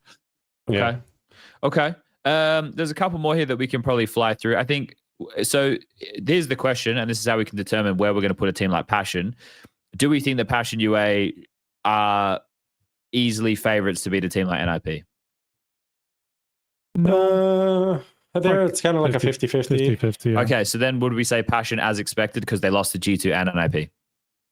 Yeah, I didn't see any of their games, but looking at the results, there are all three mappers, all relatively close. So I think guess more it's as not expected. too bad. Yeah, more as expected. As expected, yeah. okay. Yeah. And they got to feature in the best skit so far, the humiliation ritual. Oh parody. my god! Oh my god! That was insane. I see people were commenting like, how could they do this? Like, why would they do this right after they lost? And I'm like, guys, you just watched a skit that had a 45-minute time lapse as part of the joke, and you think that this happened really live on air? Like, sometimes I wonder how we have to spell things out for people. But yeah, that was probably my favorite so far of the skits. There'll be another one dropping today, I've heard. So keep your eyes peeled for that. And maybe one tomorrow too. The gimp suit and then Grim. Why is Grim always in the most deranged situations? I'm so glad he was up for it though. How good. How good. Dear. Yeah. Okay, let's keep slapping him in. Astralis exceeded expectations. Yes. Yeah. I think Ryu, whatever you want to say, and FaZe have given Hooksy new life. And not only that, they're playing well. And then you had some moments from Stare and Yabi on top of that. So Astralis were fun to watch. They were competitive. They were shooting hard. And it was better than the Astralis we had in the last 6 months of last year. Yeah. For me, it's not even just those two guys, but it's also Yabi, who suddenly felt like he's had a big resurgence at this tournament, at least. Whether that's going to be a one-time thing, I don't know, but he had some big peaks. Like, he won them maps single-handedly, which we haven't seen out of Yabi for a while. So that was my... But yeah, Rio and Fuzi, obviously, they also performed really well. Want a mildly warm take? I'll take it. Fuzi is better than Device. That is mildly warm. Yeah. Yep. And just for the people at home, he means right now. He doesn't mean of all time. Just so we're on the same page. Actually, playing on 6 different continents makes him a better and more legendary player than Device, who famously couldn't fly to Australia without throwing up. So that makes him a better player. Mr. Worldwide. I think right now, if you're building a team, Fuzi is better than Device. Yeah. Mr. Consistent versus Mr. Worldwide. What is more legendary, right? Gotta love Mr. Worldwide. Okay, what else can we whack in here pretty easy? Where would you guys categorize the MONGOLZ? Because they lost 2-0, but they also played against G2 and FURIA, who qualified for the playoffs, right? So we didn't get, like, because FURIA got upset, and I don't know if you would say the MONGOLZ game was an upset. On paper, yes, but in reality, I don't know. So where would you guys put the MONGOLZ? I didn't see them, so I can't really speak to I did how that they FURIA played. game. It was crazy. Well, that was a wild. It was a crazy game. That was one of the most insane games I've done in a very long time, and that was just after doing the Falcons Aurora game, where Falcons lose a classic 2v5. You get eco wins, a fallen 1v5 where no one's diffusing. All right. There's a smoke diffuse in front of 2 players by Mizzino. There's a guy new box and a guy coffins, and Mizzino's in the fountain diffusing. Yes. It was a crazy game of Counter-Strike. It was a lot of fun to watch. I think Cobra Zero was fine. I think that, the problem was MONGOLZ getting owned by G2. But again, this is MONGOLZ. They didn't play Bounty. They come in. It's like, oh, yeah, we'll just warm into the season, I guess. So it's hard to critique, right? I think it's as expected. Obviously, the placing looks bad, like, to finish last. But this is, the elite of the elite tournaments. So I think with the teams that they lost to in debut with new player, didn't get like super banged out or anything. I think it's okay for now. But obviously they built some expectations over the last year, so it's not going to be fine forever. Okay. So no, you go. I think people in chat don't understand the categories that we're working with here. I've just started to read a couple of the comments. someone said, so Foot was the only team to beat FURIA, but still as expected. That's because our expectations were high already. We expected attention. them to beat good teams because we rate them. Yeah. But I think the thing is, like, we need to understand. People need to understand these are our expectations, not the general world expectations. Yeah. Because if it's general world, then you just take the world ranking and just arrange it by the results. I understand why, you know, MOUZ gets so much shit for his tier lists, because nobody actually listens to him talk. And then just see the screenshot, and people will be put in as expected and be like, the fuck? Yeah. Anyway, that's fine. It doesn't matter. It's fine. It gets the people going. Gets the people going. Can we slap Liquid into as expected? Yeah. Okay. Well, they had a stand-in. So stand-in also didn't really have high expectations of them in the first place. Yeah, they did lose to Foot, you know, again, but we did rate them kind of highly. So they lost to G2, which was kind of a close game, right? It was like an overtime on Anubis. Yeah. Where they made a big T-side comeback, right? Yep. So overall, very lukewarm. Nothing bad, nothing good. Yep. Yeah, and it's tough when NAF's not there, right? It's not even their full team. I asked Crimbo on the lobby media day, and I said, how long did they contact you before you knew? It was like 5 days. So, you know, they didn't have a lot of time to get things going. That's very close. Yeah. Do we know anything about why? So it is something, I was told it's something serious. There's nothing nefarious going on. Right? It's just he had something he had to deal with. I don't know what it was exactly, but yeah. All right. Yeah. Okay, we're starting to get down to. I just wanted to say one thing on Liquid. Yeah. Ultimate actually played really good. Yes, he was actually really good, sharp. really impactful. Yeah. So fucking sucks that it happens in a tournament where they have a stand-in, so can't really build much off of that. And I don't know, Nerds MP7 buff, but I'm still like, where is the guy that we got to know and love? It feels like sometimes he is completely disconnected to what's happening around him, and I'm just like, why? Snappy Merchant. Snappy Merchant. No, but I agree. I think the play style that Snappy called was something that Nerds was able to thrive in, whereas the style that Liquid plays is different completely.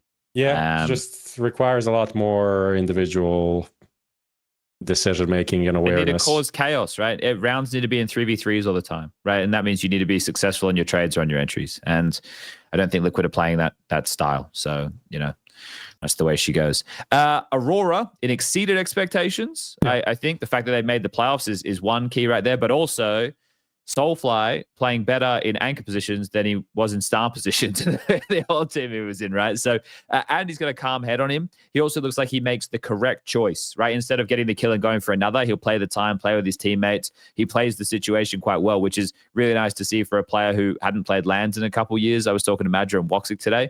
So, without a doubt, Aurora exceeded expectations, right? This is a team who took down Falcons, and then they took down MOUZ. Those are two really big scalps. Like, if that is your run to the playoffs, legit. And then they played that banger last night as far as Ancient was concerned against Vitality, and that was really cool to watch.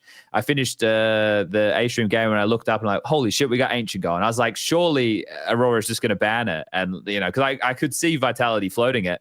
But yeah, Aurora, their biggest issue is once they're on the stage, right? It wasn't getting to those stages, but I thought that they were on a bit of a downward trajectory. But apparently Soulfly, early conversation, boys, Rookie of the Year 2026.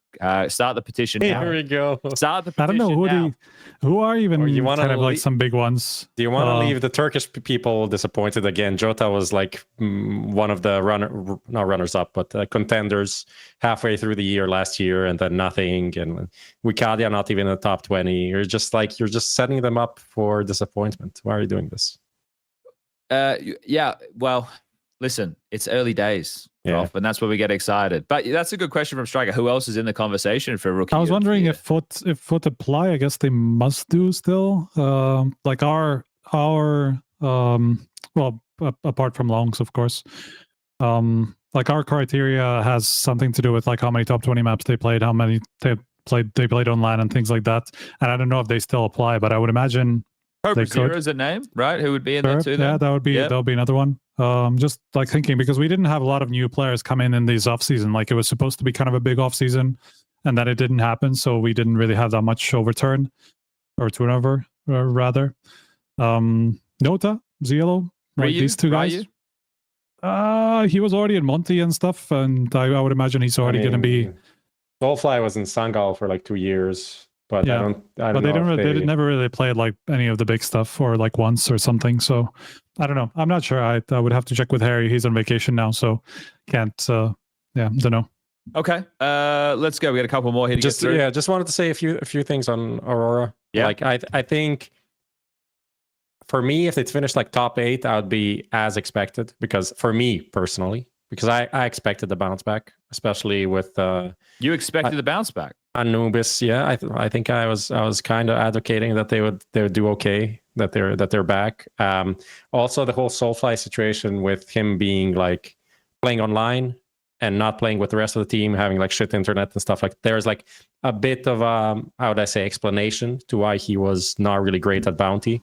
So that's kind of adding to the whole situation, a bit more context, and also the context about why they actually made the change. Even though Soulfly was not really playing these positions, I think Voxic said they're talking about how Jota was just never really happy to play these positions, and Soulfly came in knowing what was expected of him, and he was happy to do it.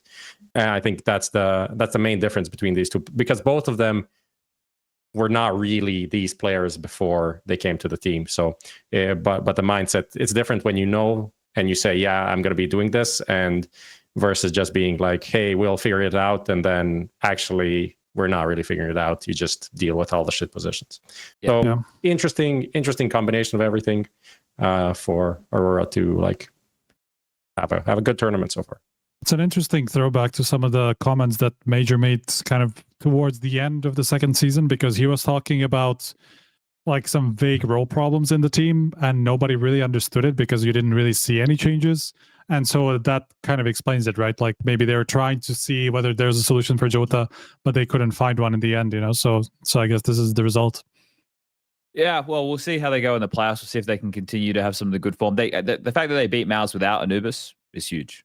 So, yeah. Respect to Aurora. Okay, so we've got FURIA, Vitality, Falcons, Spirit, NAVI, MOUZ, and G2. Now, let me just move some of these around here. Let's go with the two that didn't make the playoffs, and then we'll move the others in as we go. So these are going to start to get a little bit longer now, I guess, in our conversations. NAVI, would we say below expectation? They made all the prestige events last year in terms of the playoffs. But they also played Spirit and FURIA. It's kind of tough and they beat PARIVISION, who obviously just won Bounty.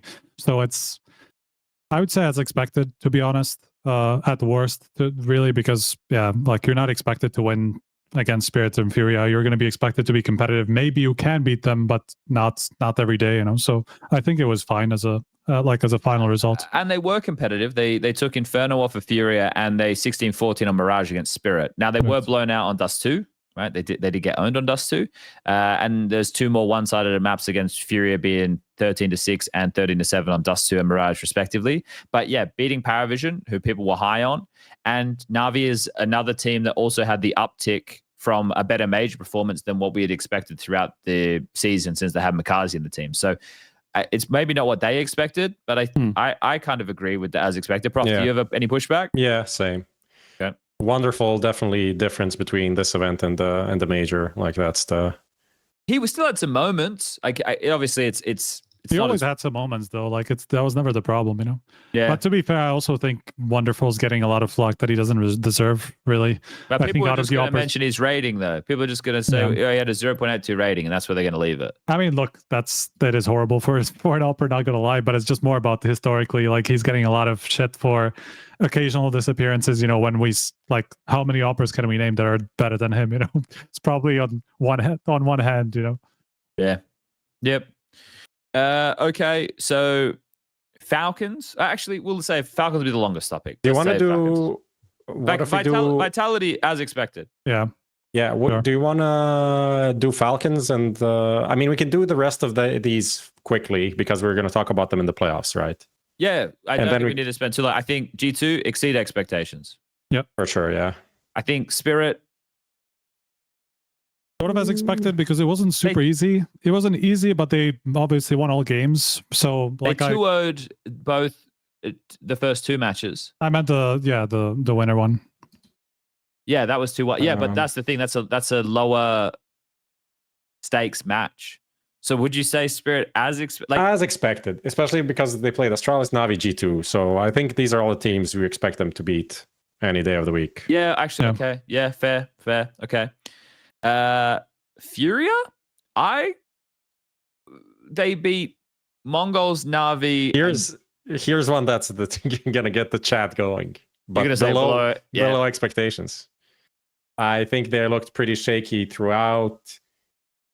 Yeah, like at no point was they lost a foot to start, and then 2-1 MONGOLZ, 2-1 NAVI, 2-1 Astralis. Like in each of these games, there's sloppiness, individuals missing. Like there's Paul having a clump up clutch to keep him in it. Yeah, it looks a bit better than Bounty, but they're still not in the clear in terms of how they played. I think it's below expectations. I mean, they were a round away from bombing last place, no? Like in the MONGOLZ game. Yes. Yeah, it was close. They could have been eliminated for sure.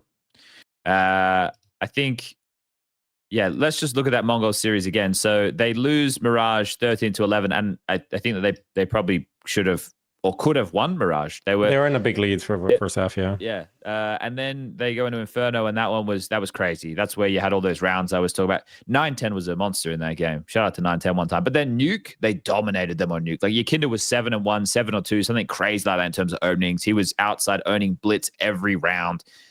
So by the time they got to the third, I think this is the part, right? Because for their run so far, it's below expectations. But I think what has been brought out of them after the MONGOLZ and the NAVI game, we're going to see what we expect from them in the playoffs. Yeah, that's fair. So I think for what we saw so far, it'd be, below expectations. This leaves MOUZ and Falcons. Let's do MOUZ. I want to say exceeded expectations. I want to say it. I want to say it too, yeah. But that's because I thought that they were just going to shrivel up and die after not making a change and being the eternal bridesmaid.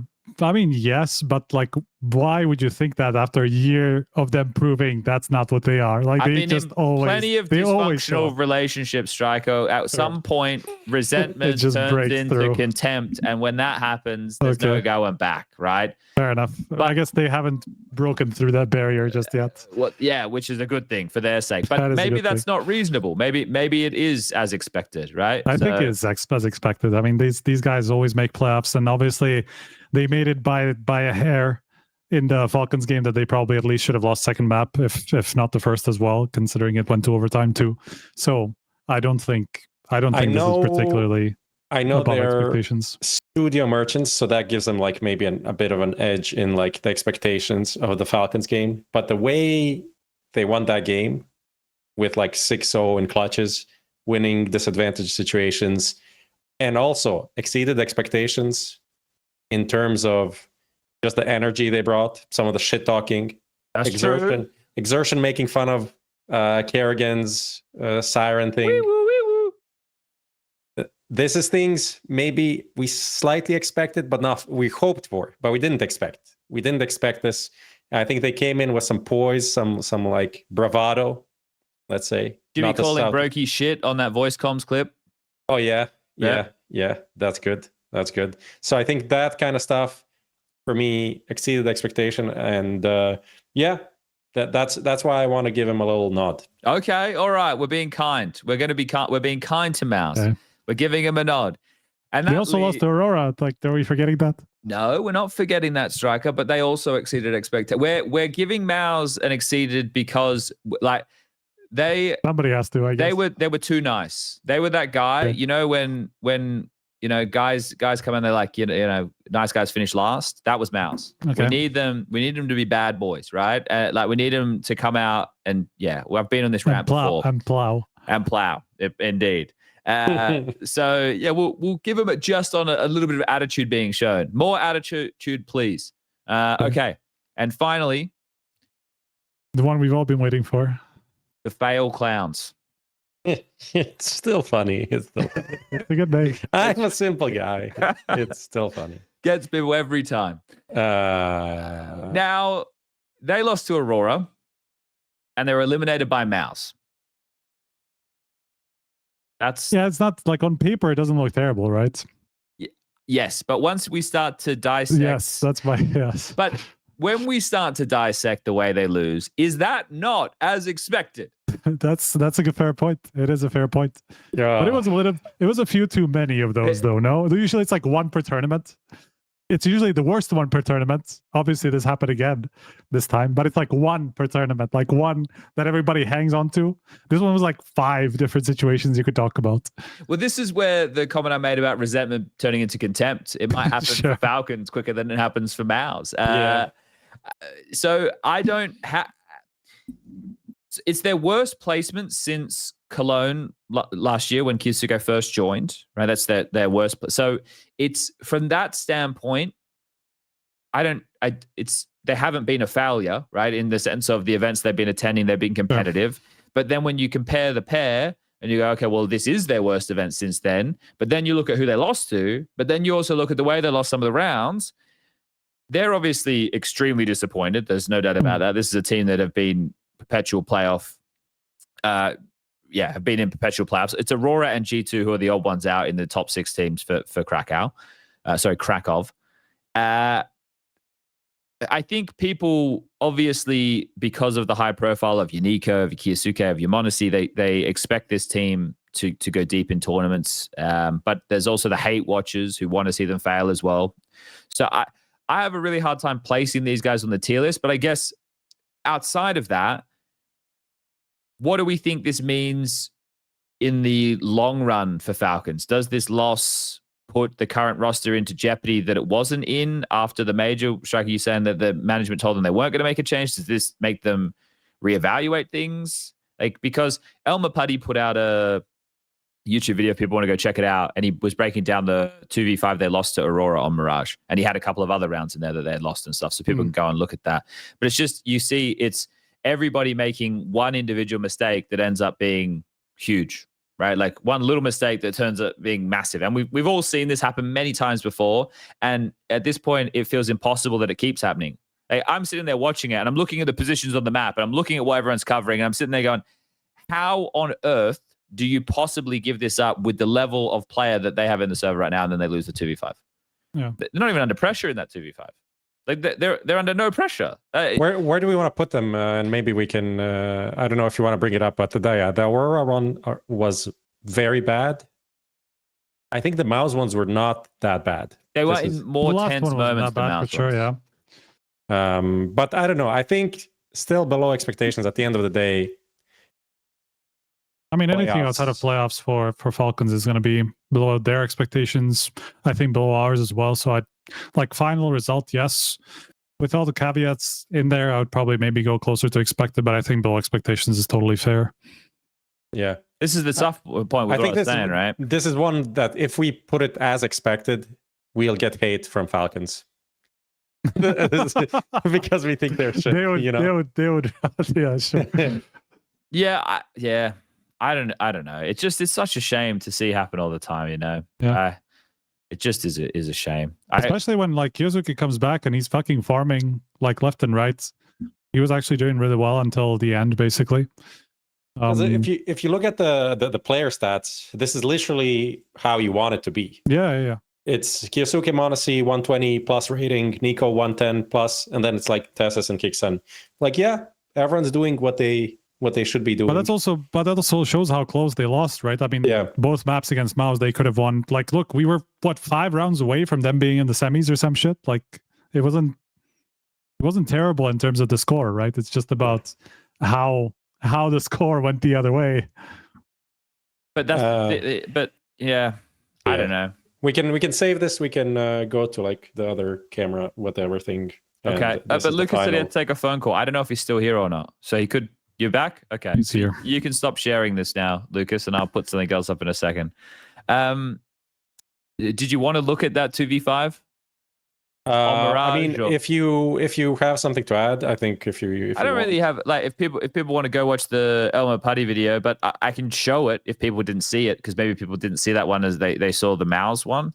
Let me just give me a second. While you do this, I'll just say like rewatching the MOUZ rounds that they lost. I know people are be like, oh, it's a 3v5, 2v5, blah blah. Realistically, none of these situations, it was like 3v5 for like a second and a half or like 2 seconds.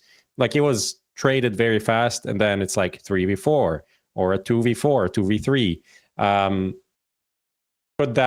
Could those micro situations could have been maybe played better? Yes, but I don't really put it in the same category even closely as this round. This round was a 2v5 for forever. And then 7 decisions that were made were, not ideal. You can bring this up, Lucas, when you get a chance. I think that the problem is they lost this round, but they still won the map. So, bring it up again, Lucas. You were there. They lost... No? Oh, it didn't work. I just saw it. There you go. I can see it right now. Yeah. I'll try and center it 1 second. There we go. So this is the round we're talking about. They ended up winning this map, so it's not so bad from that standpoint because they won the map. But they lost Anubis and they lost Inferno. So it feels like a pretty fucking good veto for... wait, hold up. Let me just check that for a second because I think Falcons were the one... Falcons removed Dust 2. They let Inferno be the 3rd map. That's probably the most criminal thing of that best of 3 right there. But that was quite crazy, yeah.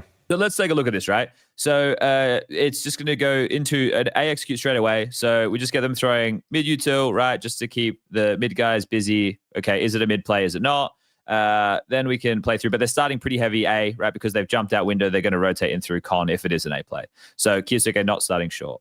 So at this point, you can see the A execute starting to come in. Kixon's playing retake. They actually handle this really well, right? They respond to this really well. Nico plays up mid to make sure there's no lurk. They have the early response, so he's freed up to do that, and Kixon's over towards Tetris. So it's all good. So now you see the execute coming in, right? It's like, okay, well, Aurora like, yeah, we're getting the space. This is all good. Triple molly. You can see how much pressure they feel they're under right now. Like this is all on the fly. They've thrown triple molly CT, so that would have been nice in post, but they won't need it. Watch this. So then Kyosuke, he drops a nade, he clears a smoke. That happens. He's going to be able to spam down 1. He gets a kill right there. Bomb's now loose. Same thing happens in connector. They nade open a smoke. They're able to find a jewel, get a couple of kills. Now we find ourselves in the 2v5. Right? At this point, you think, how the fuck do you lose this?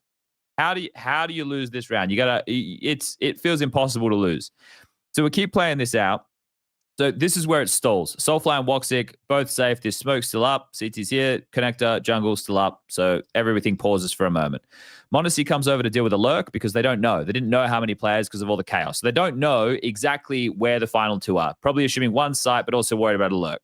This is what Elmer Putty talks about in his video. m0NESY's worried out the window. Nico's joining him to deal with top mid. And they've got a group of players, 3 over towards CT.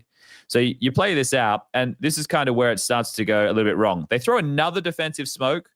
I'm also not sure that's necessary either, right?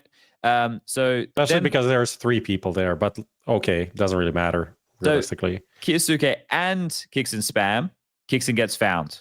Okay, now we're in a 4v2. So at this point, it's still okay, right? It's still not too bad. Soulfly's clearing out windows, sees nobody. Nico's, by the way, on a fast flank because now he knows where everyone is pretty much. If Nico's here, no one else needs to do anything until Nico's ready to fight. Everyone else should be ready to play for Nico's contact in this situation, in my mind. m0NESY is still worried about this. Tessus was covering this. Now they're focused on A. Okay, Molly comes in. He hears the plant, right? Kyosuke pushes the Molly that Soulfly threw. Guys, now we're in a 3v2. Now so Kyosuke's the one who threw the smoke. Him and Kixon both spammed. So there's the first 2 mistakes. Now this is where it's shit. 1, 1, 1. No trade potential. Now Nico comes ramp. He wins. He wins this duel. Good duel, as they say in the business. Now Woxic in a 1v3. As that's happening, wins the fight with Tessus. Now he gets to play around the sight boxes, right? Here's the flash, dodges the flash, can isolate the fights, plays around default. These 2 can't trade each other at all. It's impossible with the angles. Wins the first duel, and then just is going to take down Nico finally. And there you go, 2v5, lost. So it's just, I think people are baffled about how this happens so frequently. Lucas, I'm going to stop sharing my screen. But yeah, it just. Oh, I left the call. Come back, Chad. I hit the wrong button. Come back, Chad. I know it is quite I'm back. many questionable decisions overall. Yeah. But hey, they won the map. You know, it doesn't matter. I think it keeps happening. Okay, let's keep rolling, shall we? We've spent a bit of time doing that. Anubis impressions. Do you guys get to see many of the Anubis games? I watched a couple, but I didn't see anything that crazy apart from just a lot of like people using little connector window for a lot of utility. Otherwise, I didn't have a big thoughts. I saw a nice round from it was Aurora boosting Woxic with an op to like pick through the from the T side they went down to the water, canals, whatever, and then boosted, and then he was holding through the hole through the door. And after they figured out nothing's happening there, then they just walked up over the bridge and boosted him up, and then just like searched. Right, it's not possible because they turned it around, right? No, you can see through the doors. It's the other way now. Before? No, well, there was no hole.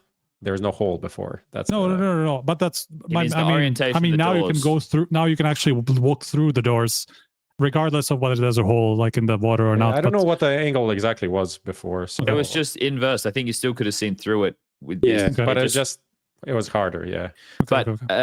Yeah, that was something. I think they won that round. I forgot who it was against. They just like made like a contact A or something simple from that. I know that the 3D Max guys used it a bit. They were aggressive out the window. But of course they were. Yeah. Of course they were. I was actually talking with Yakinder and Molodoy and Madger and Woxic today, and they spoke a little bit about the meta. Yakinder was talking about the fact that you can harass through that window more means it gives you more opportunities to slow them going into E-Box connector.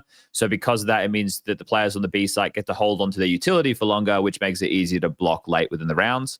But they're also talking about the fact that teams have distinct styles on it. So, for example, Aurora's is pretty passive. Theirs is playing site-centric. They're either doing 3-2 gambles on either site or reads, however you want to frame it. And then the other is, some teams like to play aggressive, like 3D Max. Or you have FURIA, you have an aggressive AWPer, and Yakinder likes to be aggressive. So, lots of things to keep in mind with that. But I think I still would like to have seen more. But seeing the way teams are using it, certain flashes, certain ways to harass, it's given more options. We'll have to see if those options are enough. It's still too early. So, yeah, that was just Anubis impressions. I was looking at stats, and it was pretty much 50-50 for CT versus T side, because there are big CT sides, big T sides. It's obviously not the best sample to look at, but definitely a lot less of the big blowout on T sides than we saw before. So at least there's that. It seems like something's happening. Let me have a look. I had the stat page up a second ago with both stages combined. Whereas it was basically 50-50, like slightly towards 51-49. Yeah. But the most CT-sided map of the bunch within stage 1, stage 2 combined was Mirage, surprisingly, at 62%. Then Ancient, and then Overpass. So yeah. There were no map bar Anubis. Oh no, Nuke was actually slightly T-sided, essentially 50-50, but yeah, okay, curious. Not a lot of Nuke played.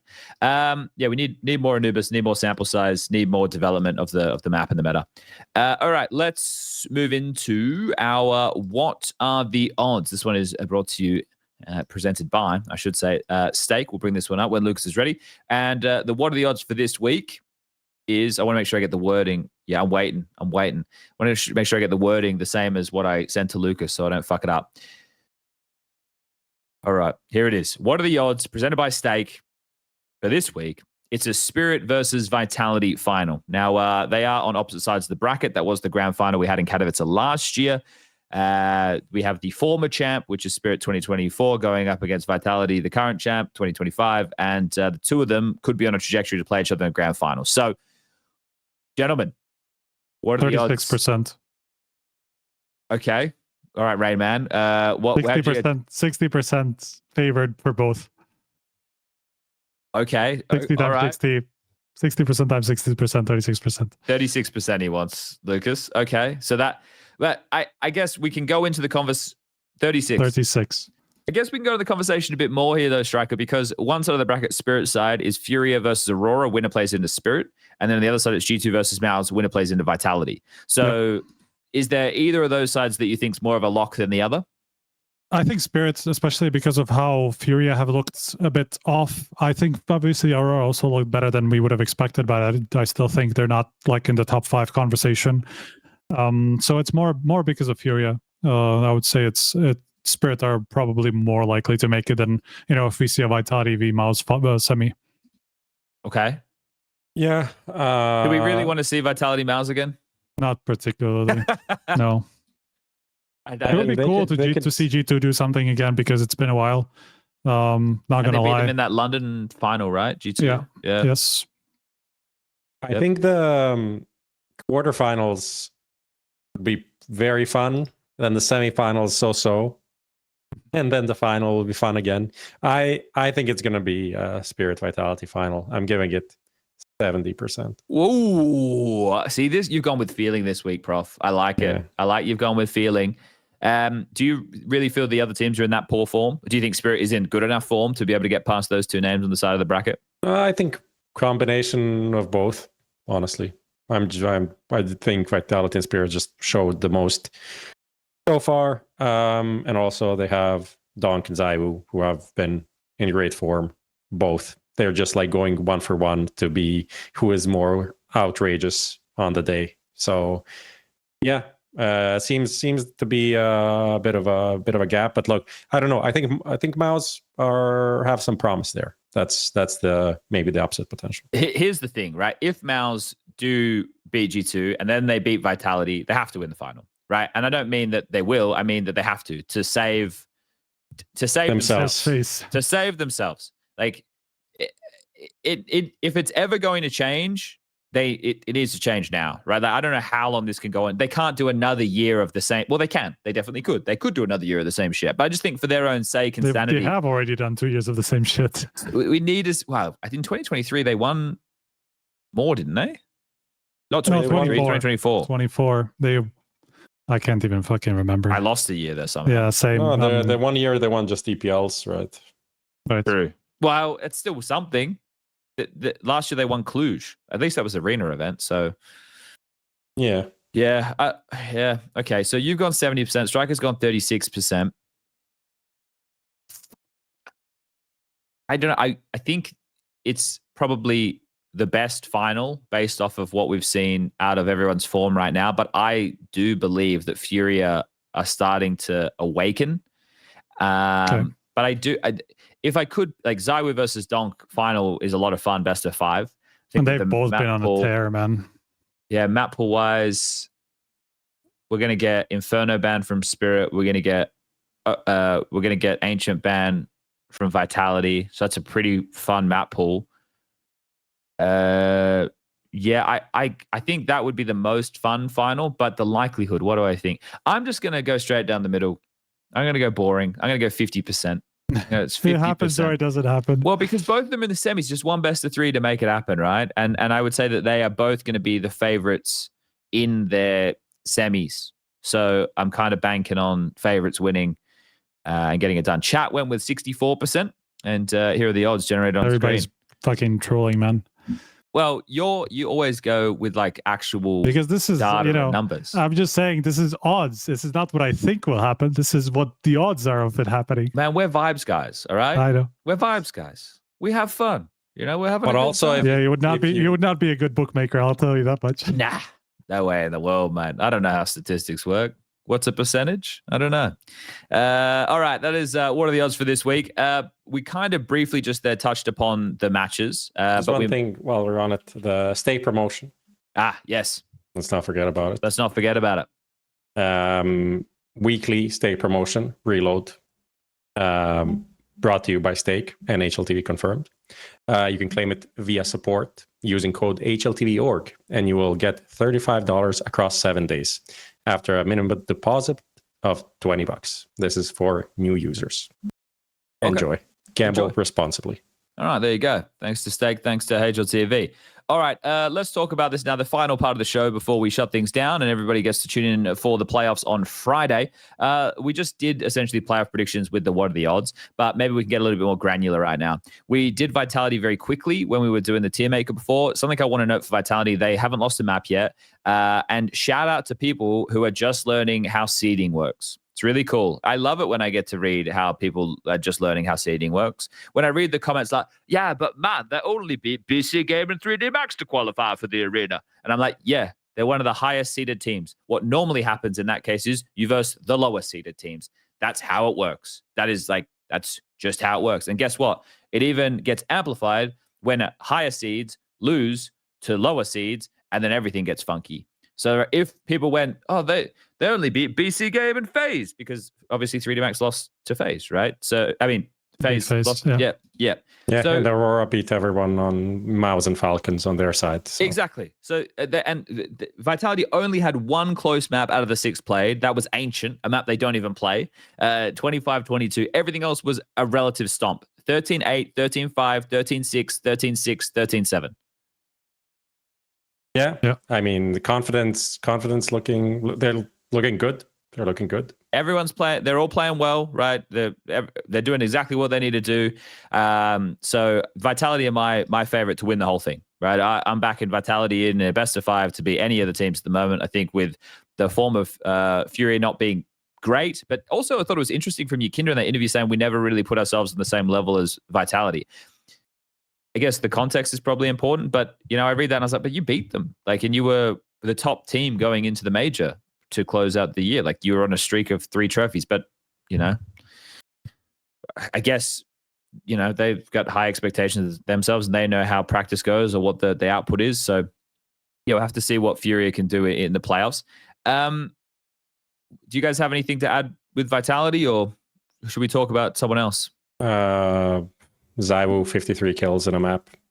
Yeah, needs to be mentioned. What was it? It was a 47 round game. It was a long game. 7 or 8. I was watching the MOUZ Falcons and I went on Twitter and I just saw 53-26 and I thought it was like a Photoshop or something. I was like, what the fuck is it doesn't seem like a reasonable number. Or? No, that was just for Ancient. I know. I'm just saying. Yeah, but I was like, what is going on here? Twitter is just full of fake news and people making up stuff for likes as a joke. It's obviously a joke, but it's not obviously a joke, right? So I thought it was some meme, but it wasn't. It was real. Twitter's actually dialogue in general is gone to the dogs. Dialogue, especially online dialogue. It's gone to the absolute dogs. It's crazy these days. I'm having a tough time reading anything. I have engaged in some dialogue around the top 20. I will agree with that sentiment indeed. It's just dialogue has gone to shit. MOUZ thing doesn't understand the concept of sample size. Oh, fucking hell. We're starting wars right now, are we? Okay. Who else have we got here? G2.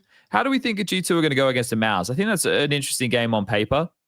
G2 in the Spirit game, they started really slow on Anubis. They had a really big confidence boosting overpass win where they were able to unlock MOUZ. He played well. Dust 2 was crazy.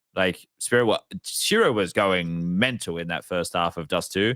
And then Senpai started going bonkers in the second half. They had the crazy heavy god 1v2 to push it into overtime. I thought that was a pretty fun map in general. But their other wins are against MONGOLZ and Foot. Now, Foot we were raiding. Foot pushed him. Foot definitely pushed him. 3 mapper right there. Do you guys think that we are going to get something out of G2, or is this just a good group stage performance and that's it? I mean, they looked good in the Spirit game, at least.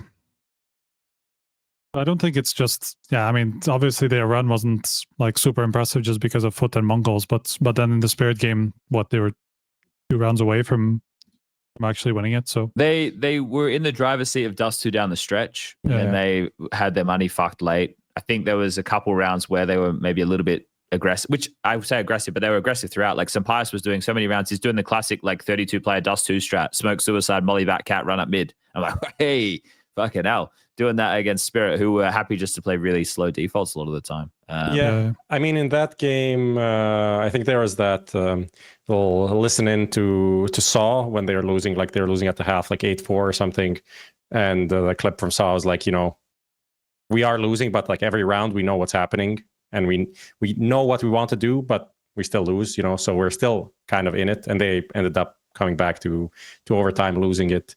But I don't know, it looked solid at times. I think just having a bit more output from MOUZ was good. Like he's having he's had a tough year last year for sure. So that's one of the key factors, and Pius as well. But I don't know how much his form has really not been where you want it to be, right? So well, he's the highest rated player from the stage. Okay. That's not bad. But I think the thing with Pius is when people are watching, they see him miss shots. That it's like if he hit that, it could be a different round. I have some. I don't know. What did they play an Ancient against Spirit? Was that no? No, they played on Dust 2. They played Anubis and they played Overpass. I guess it was Ancient against Foot or something, where I was seeing him not do that well. But I guess he picked up in the end. I don't know. Said the stage combined, he was their second lowest rated player. Their highest rated player over both stages was Mattis, then Heavy God, then MOUZ, Pius, and then Hunter. So I don't know. I'm hoping to see a bit more, but I'm not like super expecting. I think they're already, as I said, they exceed expectations. They're competitive. Let's see if they can do something on the stage. Okay. All right. Well, I'm feeling like we're done, pretty much, gentlemen. On the dot. Is everyone feel happy with what they've discussed? Did anything got anything they'd like to say before we say goodbye? Any pressing matters? I tried snowboarding. How'd it go? Without serious injuries. I'm not gonna say without injury, but without serious injury. At least. Good job. It's you know, people say it's like one of those things where like once you finally find the breakthrough, you start enjoying it, and like until then it's very frustrating. That's exactly how it was. Like the first half of it was just a lot of frustration, and then it finally starts being enjoyment or enjoyable. Well, they say it's harder to learn than skiing, but easier to master snowboarding. That's what people say. I used to know how to ski. I haven't really been on like downhill skiing for like 15 years or whatever, but I did it quite a bit when I was like in my teens, and that was fine. But I'm also used to like cross country skiing, which maybe helped a little bit, like with the feeling of standing on two legs, going down a hill or whatever. I don't know. It was something I wanted to go back to go to the mountain, and it was fun. I wanted to go back to skis. My girlfriend said otherwise, and guess what we did? That's how it works. Fair enough. Yeah. The IGL. Goofy foot or Exactly. regular? What's right? Goofy foot or regular? What does that mean? Goofy. Which foot's your lead foot? Or right. The regular, I'm pretty sure that is. I don't know. It just depends on which side is your dominant. Basically, it doesn't. Yeah, but I'm goofy. Okay. Of course he is. Yeah. No, right is goofy. Okay. Have you ever? No, I'm wrong. I don't snowboard that often. We don't have snow in Australia, and I never skateboarded. I tried to skateboard in Dusseldorf. It fell off, and I fucked my. I did it once. Yeah, that's my extent of experience with skateboarding. Like when I was like 15, I tried it once. I fell very badly. Never tried it again. Yeah, it's less than ideal. What about you guys? Have you been watching much of the show itself? I've been enjoying the desk changes.